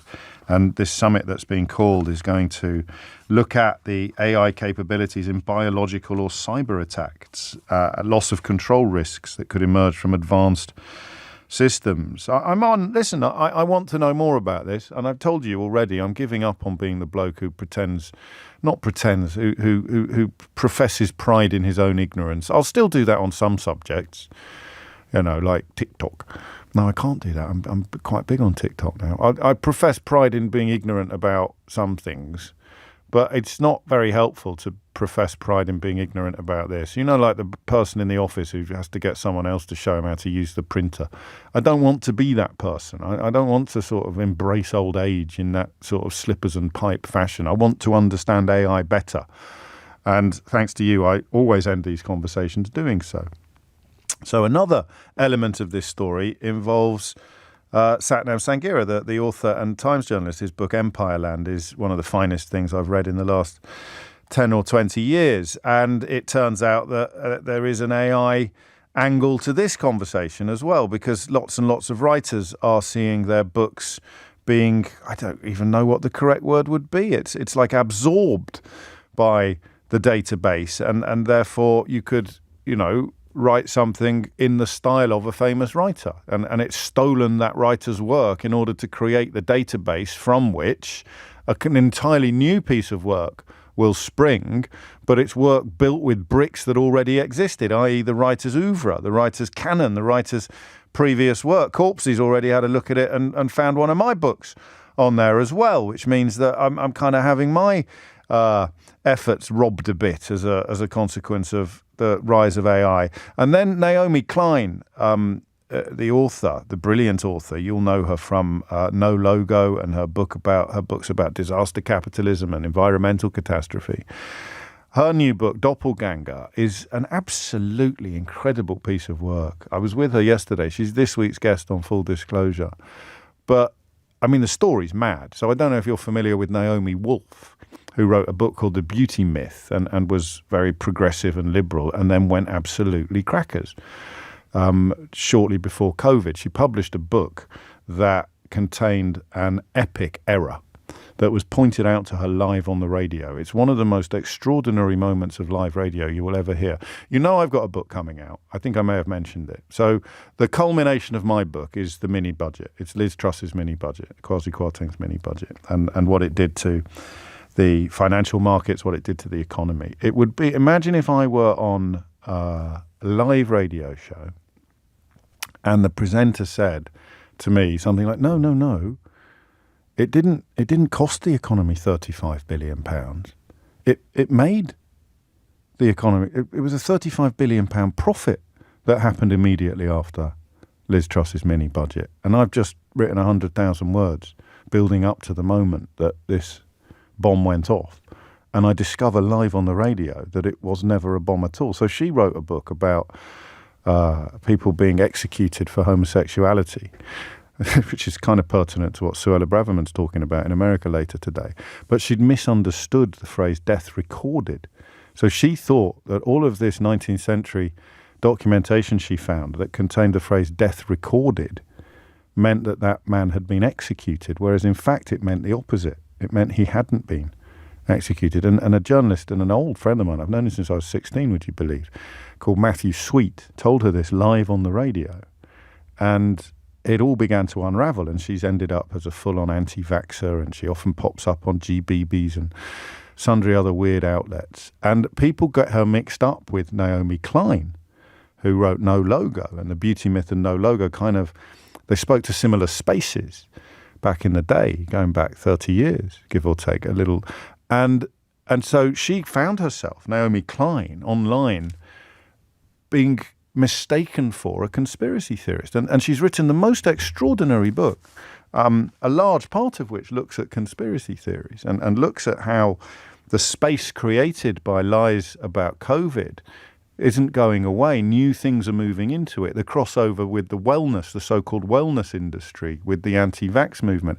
The fundamental hypocrisy of people simultaneously contending that, for example, COVID was conjured up in a laboratory with the explicit intention of infecting a population with eavesdropping technology contained within vaccines or whatever else, but at the same time also claiming that it's all a big hoax and it's no big deal really and no one needs to worry about it, so you shouldn't wear a mask. So that the absolute madness in that space.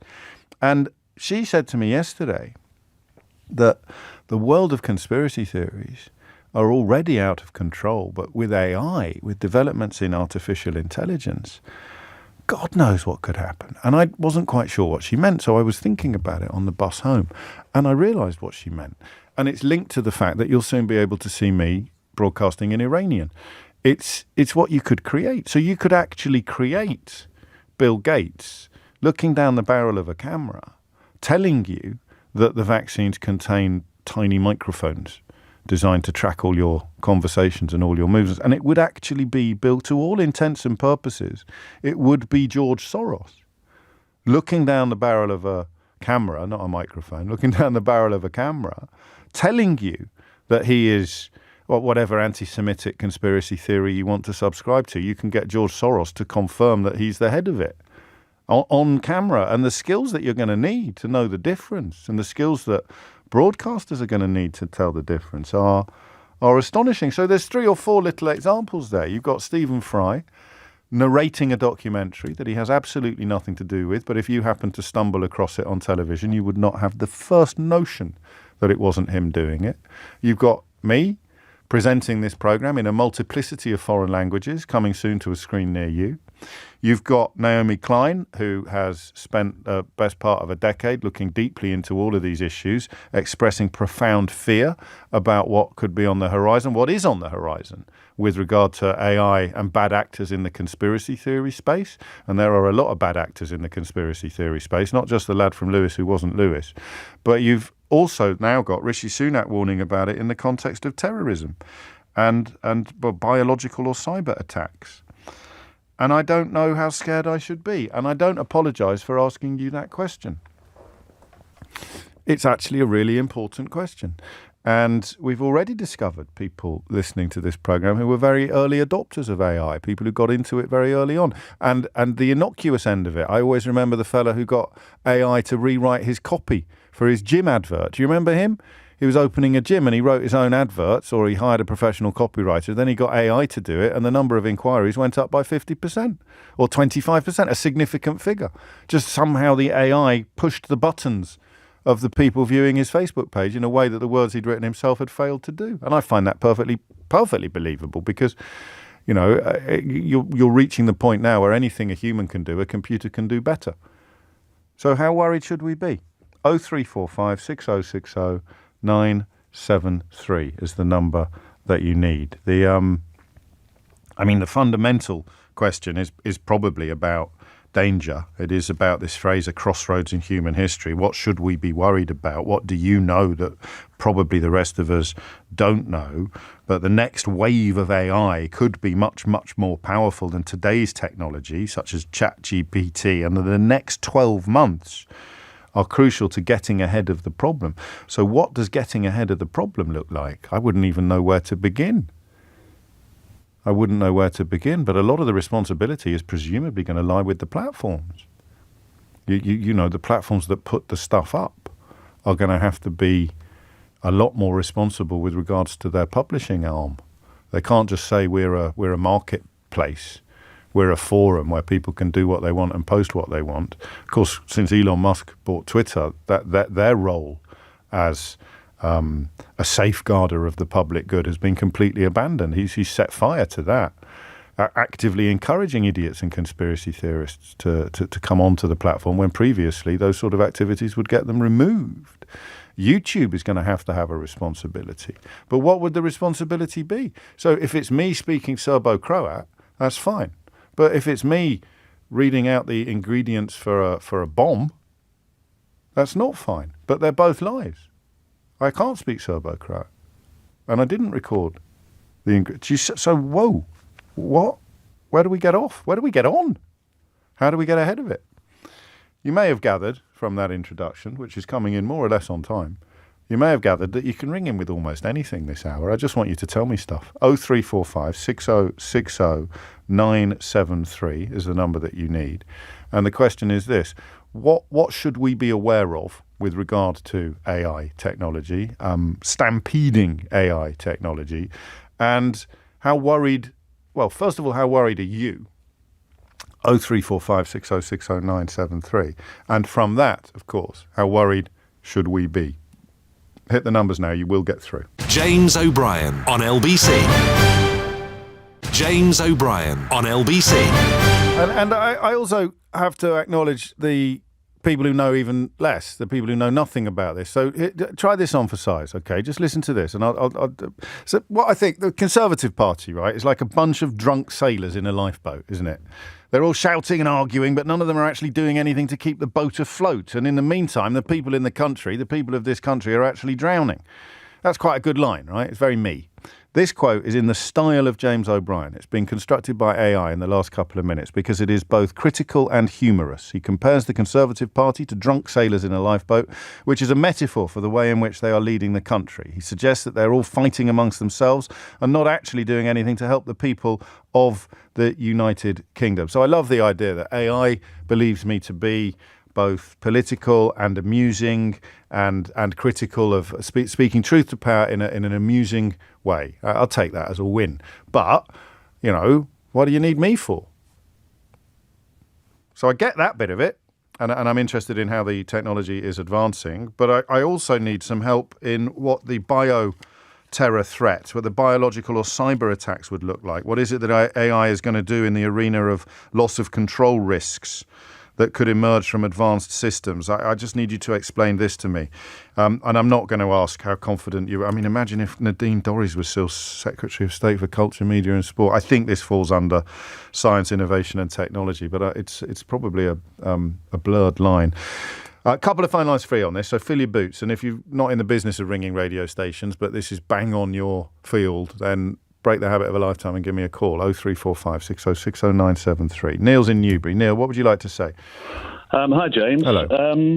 I come at it from a photographic angle, yes. In that as a photographer and a podcaster as well, we ran a feature recently inviting listeners to try and identify if the pictures that one of the other listeners had shared was fake or real. Yeah. They were all fake. And I think the most concerning thing was that a lot of the photographers couldn't tell the difference. Yeah, so that's game over for photography as a profession then?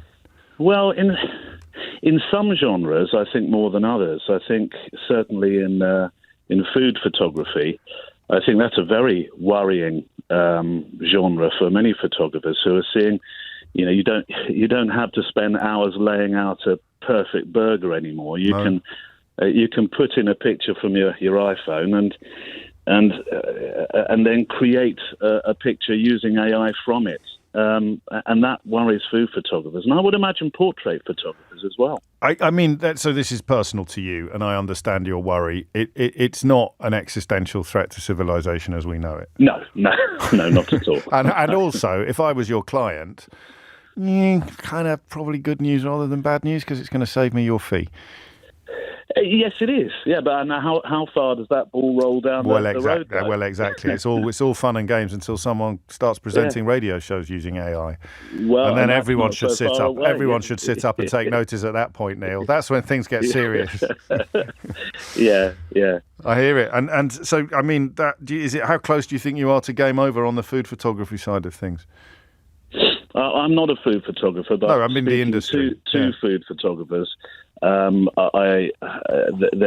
a lot of conversation around, and that will just be the beginning. This being the start of the end. That'll go next, and you've got. I mean, start with food, but eventually landscapes. You could just program almost anything, and that I think I do file under video killed the radio star. That's the idea that technology is so amazing, it's going to change everything. But actually, 10 years after it's introduced, we've adapted to the new normal. The side of it that I'm particularly interested is the idea of it now running at a breakneck speed, running out of control in the next year to a degree where it will pose a genuine threat to populations in the context specifically of biological and or cyber attacks. And if anyone can explain that to us, then I'll give you the Prime Minister's number. Dario Amodi, who's the chief executive of an AI lab called Anthropic, recently warned that the technology could allow many more actors to carry out large-scale biological attacks. He described that as a medium-term risk. If you can explain that to us, I'd be very grateful. Mike's in Marlow. Mike, what would you like to say? Yeah, good morning, James. Hello, we have a board game. I've got a copy of your board game, actually, which I won off you, but that's beside the point. It's called it's all about etymology, so finding words and meanings. For me to compile a set of questions would probably take me a week. Yes. If I did it with AI, an hour. Gosh. No, really. No, I believe you. I completely believe you. I said gosh. It wasn't an expression of scepticism, and it's all there. Right. It's there, yeah. Absolutely. And all you've got to do then is edit it and make sure it's okay. Just make sure it's good enough to use. But it's ridiculous. Absolutely ridiculous.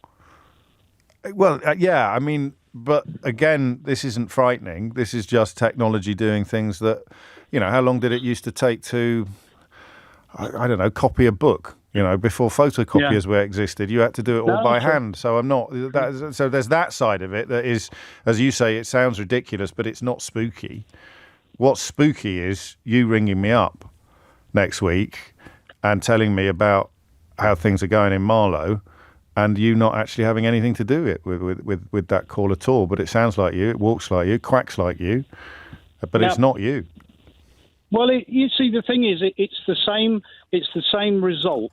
It's we're looking at words, meanings, finding full descriptions of a word, and this just does it so quick. I don't even have to think about it really. Yeah. So has that taken the skill out of compiling a board game? I don't know. All right. Well, no, you still need to come up with a concept, but I could presume it's a matter of time if it's not already there, when you could just put in the details of every board game that's ever been invented and AI will come up with a new one. Or you put in all the board games that are word-based and AI would come up with a new one. We were playing Bananagrams the other day. I'd not played that before, but all you would need to invent Bananagrams is a Scrabble kit. And yet it was a game we'd never encountered. Anyone with a Scrabble kit could have come up with it, and yet it was a person that did it. Next it will be a computer. I don't know. We may be jumping early on the bio-terrorism threat. The phone lines are full, but I don't know if anyone is qualified to comment on that, so I'll rattle through and then free up some more. Thank you, Mike. Richard's in Boncath in Pembrokeshire. Richard, what would you like to say?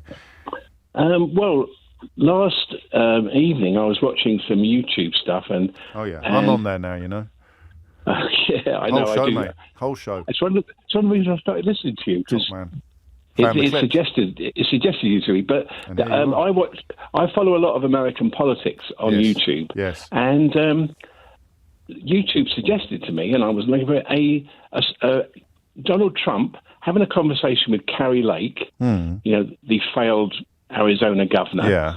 Who another conspiracy theorist on the 2019 election, isn't she? Or the 2020? Yes. Yeah. Oh, yes.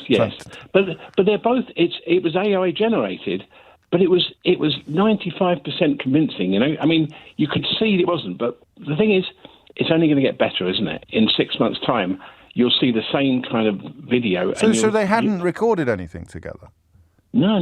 It was completely AI. What were they talking about? They were talking about basically it was a spoof, making themselves look stupid, talking about stealing elections, and it was just it was obviously done by someone who's very, very anti-Trump. Yeah. But but it was very plausible, and give it a year, and it would be even more plausible to the point of being indistinguishable from reality. Exactly. That's what I think. Anyway, it seemed, like I say, and it wasn't just one, because then there was another one. I can't believe that YouTube are allowing them to go. No, because it probably won't appear. But the thing is, it was so obvious. Some Republican would see it and report it to YouTube, but what happens if it gets to the stage where they make it a lot subtler, that, and it's Joe Biden, and he's saying stuff about, anti-Republican stuff. And then you just have to have impersonation policies in place, like Twitter used to have before Elon Musk came along and set fire to everything. You would have to contact YouTube and say, there's a video up purporting to be me, and it's not me. But I mean, crikey, how far around the world would it have gone before the truth gets its trousers on? Well, exactly. It's crazy, isn't it? Yeah. And it is creeping up. So I don't know what you do. Normally, I reach for video killed the radio star when we're having conversations like this. Video games, technology, whatever it is. It's there were plenty of people who thought that we should be worrying more about blacksmiths when Henry Ford popularised the motor car, and the world turns and we accommodate it and we get used to the new normal. But this feels different. This feels like a different form of threat, doesn't it? A different form of future.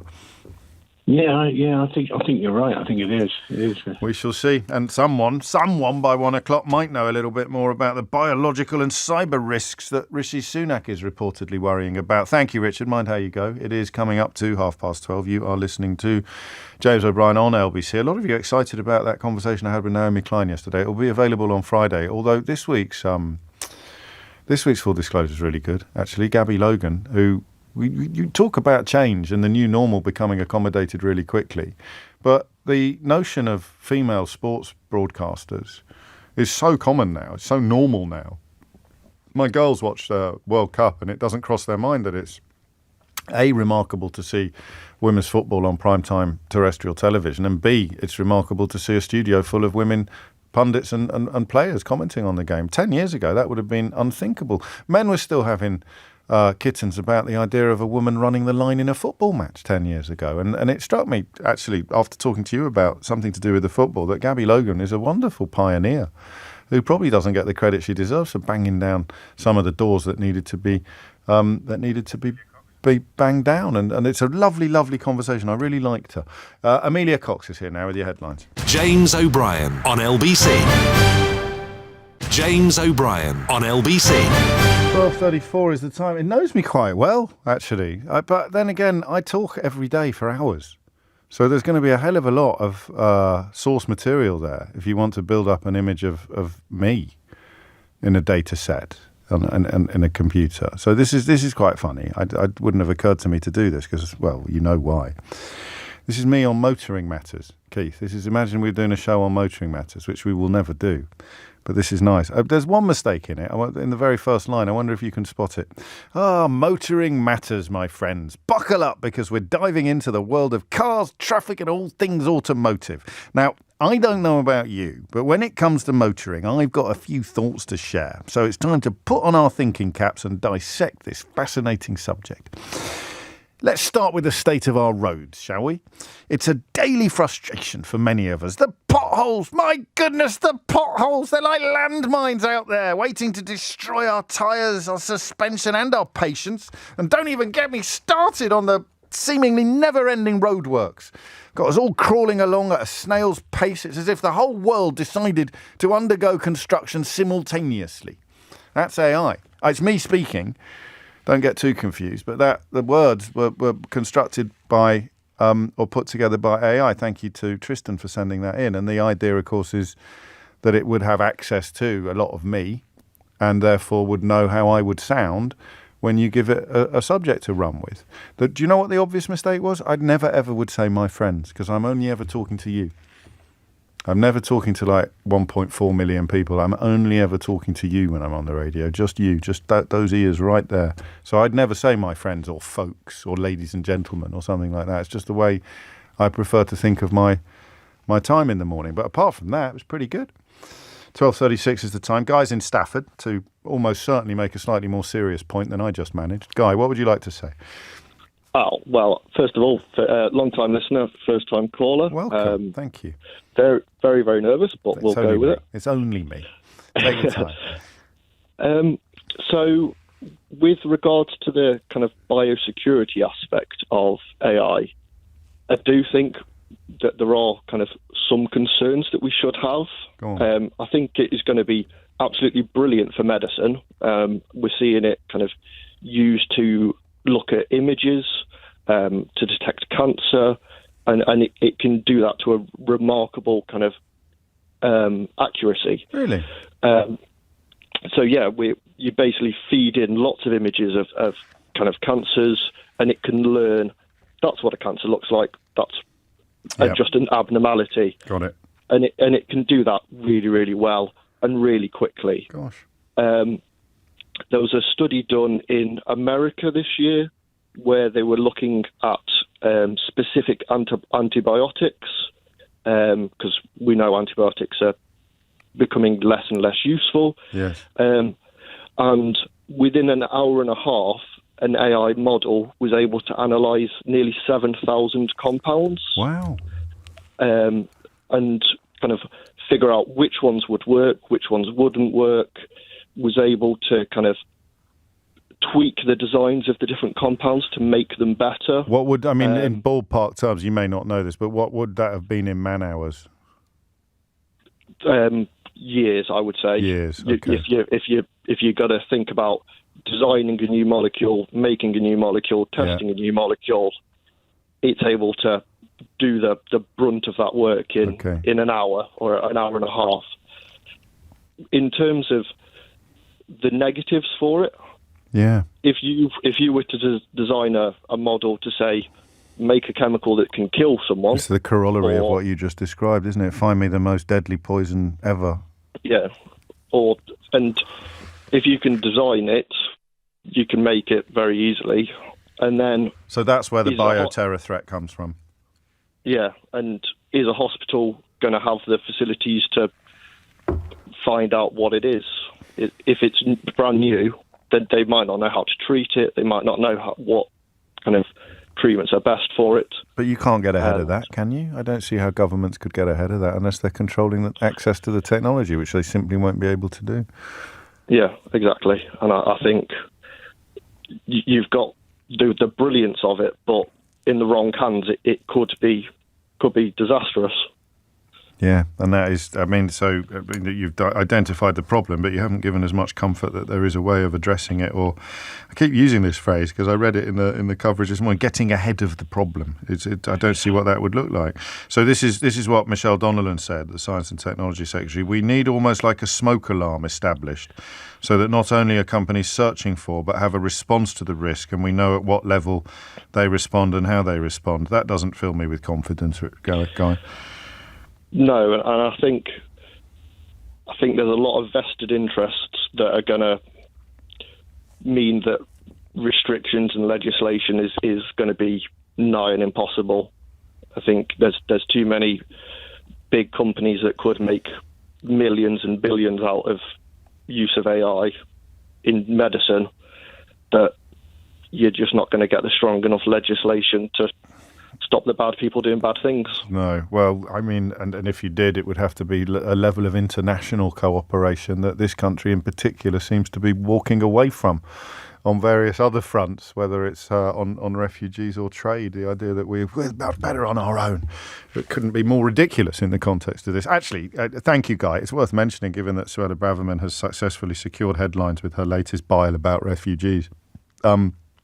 It's even by her standards, this is really, really stupid. So the idea, because the only way her current policies work is if we pretend that we are facing unique problems. So the idea that why are people coming here from France? France is a safe country is both stupid and dangerous logic, but it's quite attractive to the kind of people that fell for Brexit. But I mean, how do you get to France? So where would every refugee have to stop if Suella Braverman's ideas were adopted by every country? they'd all be stopping at the Syrian border. Countries like Saudi Arabia already take far, far, far more refugees from other Middle Eastern countries than we ever will. But the whole logic, if you want to use that word, and frankly I don't really, but it's the nearest thing you can use to describe someone who dreams of planes full of genuine asylum seekers being flown to Rwanda for the rest of their life, appearing on the front page of the Daily Telegraph. It only works if no one else is doing the same thing. If everybody adopted the idea that Suella Braverman is adopting, there'd be absolute carnage. Absolute carnage. The only way you cope with a refugee crisis is through international cooperation, putting pressure on the countries doing less than average to do more, and therefore allowing the countries doing more than average to have the freedom to do less, which, of course, if they're well run with an honest media, they wouldn't feel any particular need to do. So, I mean, the level of stupidity it takes to sort of say out loud what Suella Braverman is slated to say later today in America is truly breathtaking. Truly breathtaking. But if your brain's been boiled by bile regarding refugees, this is what happens. I mean, the point for me with her of no return would be when an actual Holocaust survivor stood up in her own constituency meeting and said, could you stop using this language? It's really reminiscent of how people spoke about my family in 1930s Germany. And Suella Braverman effectively told her to shut up and go away, to paraphrase Gavin Williamson. She sort of refused to take on board the criticism at all. So the reason why it's politically weird is that she can't yet say, we don't want anybody coming here ever. If she did, she'd hoover up the UKIP vote, but nobody else, and she'd alienate an awful lot of decent Tories, who do exist. So she can't say that out loud, but she has to keep talking. So it's just this constant dance between the unspeakable and the unsayable. And that's where she is. That's why she is where she is today. Farage said to the far right in Germany once, when he went out there to give a speech at the invitation of the granddaughter of a very senior Nazi, Farage actually said that you've got to start saying the unspeakable out loud. It was when he was sort of a little bit high on his own supply, politically speaking. He actually said it, but of course the British media ignored it. But that is part of the same problem that Braverman has at the moment. What she wants to say is nobody should ever come here from anywhere. We shouldn't be taking in any vulnerable people at all. But she can't. So she has to keep making these weird castles in the air that she's unveiling today. It'd be nice if the media had caught up with the fact that this is morally completely corrupt and devoid of any intellectual substance, but they can't because she's the Home Secretary. They have to report what she does and what she says because that's the model of the media, in the same way that the American media has to report what Donald Trump says and does because he is or was a president and is a former president. The idea that you can ignore people because they're idiots is cancelled out by the status of the job that they've inhabited, even if they're talking complete bilge. And if you want to see what happens when senior political journalists completely abnegate their responsibility to tell their viewers and their listeners that politicians are talking bilge, there's a documentary series unfolding on the BBC at the moment where their political editor somehow manages to detail chaos that she was covering at the time without ever mentioning to the watching public that it was chaos. So you spend 3 years tickling Boris Johnson's toes and then make a documentary series about how awful it all was when he was in charge. Absolutely extraordinary. That wasn't me, by the way. That was AI. James O'Brien on LBC. James O'Brien on LBC. 12:49. You are listening to James O'Brien on LBC, where the conversation about AI is as illuminating as always, but it's different from a lot of the conversations that we have together because it is, well, it's a developing reality, isn't it? And that means that no one can speak with certainty. No one can go definitive, to coin a mystery hour phrase. But I always find it very, very illuminating. 12:49 is the time. Lawrence is in Hastings. Lawrence, what would you like to say? Hey, James. Hello. Like a lot of people, I'm a long-time listener, and I felt like I'd call in on a topic that I feel is important enough. Good man. And I'd say I'm full tin hat when it comes to AI, and that I believe it is the most important conversation we can be having today. That's not tin hat. I think a lot of people overestimate just how dangerous it can be. Sure. And I'd like to take a crack at the existential threat angle of it. Yeah, absolutely. So in addition to the previous caller, it's not simply about just cyber warfare and chemical warfare. It's about the redistribution of power to regular people, because the extension of things like ChatGPT and having a personal AI in your pocket on your computer is that you have access to vast amounts of knowledge. And, as the previous caller said, these AI are finding out new things all the time. They're researching genomes, they're looking at protein folding, they're looking at all these different ways, we can find medicines. But it just lumped in with that. You don't even have to be looking for it. If you look at 7,000 genome sequences, you're going to find some new diseases. You're going to find some new ways to make weapons. And it just comes out in the wash of finding out all this useful, interesting stuff. Yikes. But ultimately what it means, because realistically, I think Oppenheimer was eye-opening for a lot of people if you've seen it, and you can see all the work and effort that went into creating a nuclear bomb. Yes. And obviously, it's very powerful and devastating. And at a time, and for the time being, it's controlled by governments, and it's highly regulated, and it's very, very hard to do. But there's no rule in nature or the universe that incredibly dangerous things are automatically hard to make. No. And when you or I or anyone has the ability, all access to all human knowledge, in our pocket, and in a population of, say, London or wherever, you get the occasional maniac, you get the occasional person who just wants to do ill. And with all the access to knowledge, it's very hard to prevent somebody, because what all AI does is it lowers the gap of, competence that you need to do these really incredible things, but also really incredibly dangerous things. That's a very good way of putting it. It just takes the sweat out of it, doesn't it? Really, it takes the sweat and the brains and the hours and the graft, and it allows you to almost hack knowledge. And most obviously, in the context of existential threat, we're talking about the creation of bioweapons. Yeah, and you see this, and you can see it because what a lot of people do, they look at the angle of jobs, and you see, there's a little bit of a threat now with software engineers, because stuff like ChatGPT can code. It can create code on its own. If I want to write a nice application in the afternoon, I can get ChatGPT to do that for me. Yeah. And it means, this once arcane bit of knowledge where, only software developers and engineers, and they have to do a lot of schooling and education, I can now do it. But in the same vein, I could write a virus if I wanted to. And, we look at it from a job perspective. So that's cyber attacks. Sorry, that was the bit I got confused about, but you're absolutely right. So cyber attacks and biochemical attacks, you frightened the life out of me, to be honest, Lawrence. But, yeah, I mean, it's frightening, and this is what I mean. There isn't a way to sugarcoat it. And I'm, skeptical of our government, any government's ability to get ahead of it, because it is a new ballpark entirely. You don't know what the threats are before they happen, with a large respect to a lot of these things. But the power of AI, and as I said before, it's discovering new knowledge all the time. Things that and no one's going to be able to control it then. It's one of those things where the likelihood is that you'd have to use AI to come up with ways to think about how to stop AI. But yeah, it's incredibly difficult, because once that power gets distributed, and it is to an extent, I use it in my day to day. I use it as a personal assistant at work. It helps me a lot. A lot of people I know do. But it can makes I ask a lot what you of do? things. What do you use it for? Do you mind me asking? I work in projects for a vehicle company. Okay. It's just it's really it helps with it helps come up with ideas sometimes. Fair enough. Which is quite helpful. Let's start getting it to come up with topics for the show. You could. You absolutely can. But yeah, First time for everything. Exactly.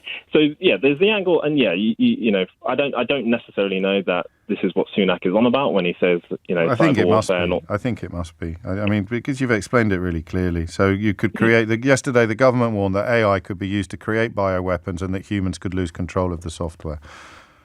So I mean, you almost bring up Bond villain stuff, don't you? So because you would have governments that have agreed to abide by certain rules and guidelines, and quite strict rules in place on access and availability, but you get a Bond villain who rides roughshod over all of it in order to... That's exactly right. And you have it's fine if we agree with America and China and whoever. Yes, we as a government won't do this, but any bad actor has the capability to do quite destructive things. And what do I need in order to access all of it? How? I mean, forgive me, this is quite a daft question, but I don't know the answer to it. Would I only need a smartphone, or would I need a very big computer?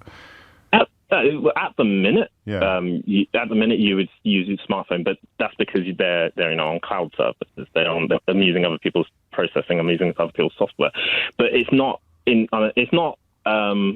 the wit of man to see that even in a couple of years, I could, perfectly affordable. Maybe I spend 10 grand on processing power, but that's what you'd need in a few years' time. Okay, so I mean, in terms of getting ahead of it, what might that look like? Do you have any idea? Getting ahead of it realistically, so you have things at the minute like ChatGPT, which are owned by organizations, but the code is open source to an extent, so anyone can make their own. Restricting at the minute, these things have restrictors on what they are capable of doing. They have their own built-in it has its own parameters, built-in restrictors. So we need to be doing more on that. Thank you, Lawrence. I'm going to squeeze in one more call because Gareth works in cybersecurity. So and I'm already short of time, but that's the only reason. I just think it might sit neatly alongside what you've just told us. Gareth, over to you. Yeah, hi, James. A lot of good sense spoken by your previous caller there, I think. A couple of points I was going to mention as well. I think we shouldn't be scared of AI, though. I think the areas that we should perhaps consider are what are the unique characteristics of AI. Ultimately, it's just a tool, isn't it? And it's how you use it, same as any other tool. But I think if we start getting into the space where we allow automated decisioning from AI, then perhaps that's a new frontier, isn't it? So what's the authority levels that we start to put around the controls? But in terms of cybersecurity, my sort of area, I think one of the areas of concern, I guess, and areas of interest is the ability to crack encryption. So if you can imagine, we rely on encryption for all secure communications over technology, whether that's buying something online or communicating on the battlefield, perhaps. Yes. Well, if you can crack that encryption, then that, of course, means that the communications are open and you can understand as with what the last chap was telling us, it's about sucking the hard work out of it. So you wouldn't need Alan Turing and Bletchley Park. You could just have one person with a computer doing the same thing in a fraction of the time. I think that's right. And also bear in mind, if you can record all encrypted traffic today and then you can replay that at some point in the future and decrypt it, then all of those communications, everything that's being said currently can be exposed, and that has. This is right. In its simplest terms, the best thing society, media, politicians can do is talk about it a lot. Get it all out there and work with it, move forward. So in terms of getting in front of it, it's not an impossible dream, as you remind us. Don't be frightened. The more you know about it, the less easy you will be to spook, because there's always people benefiting from spooking you. And I don't want to be one of those people. If I say something that sounds spooky, it's because I'm spooked. It's not because I'm commoditizing your fear for my own personal advancement or profit, which leads us back to the anti-vaxxers, of course. Thank you, Gareth. That's it from me for another day. We will be doing it all again tomorrow morning from 10. If you missed any of today's show, you can listen back catch up on Global Player. You can rewind live radio. You can enjoy the whole show podcast. You can find all of LBC's shows to catch up, and you can stay up to date with the latest news from LBC. So rewind live radio on Global Player. Free to download from your app store, or head to globalplayer.com. Tom Swarbrick with you at 4. Sheila Fogarty with you now. James O'Brien on LBC.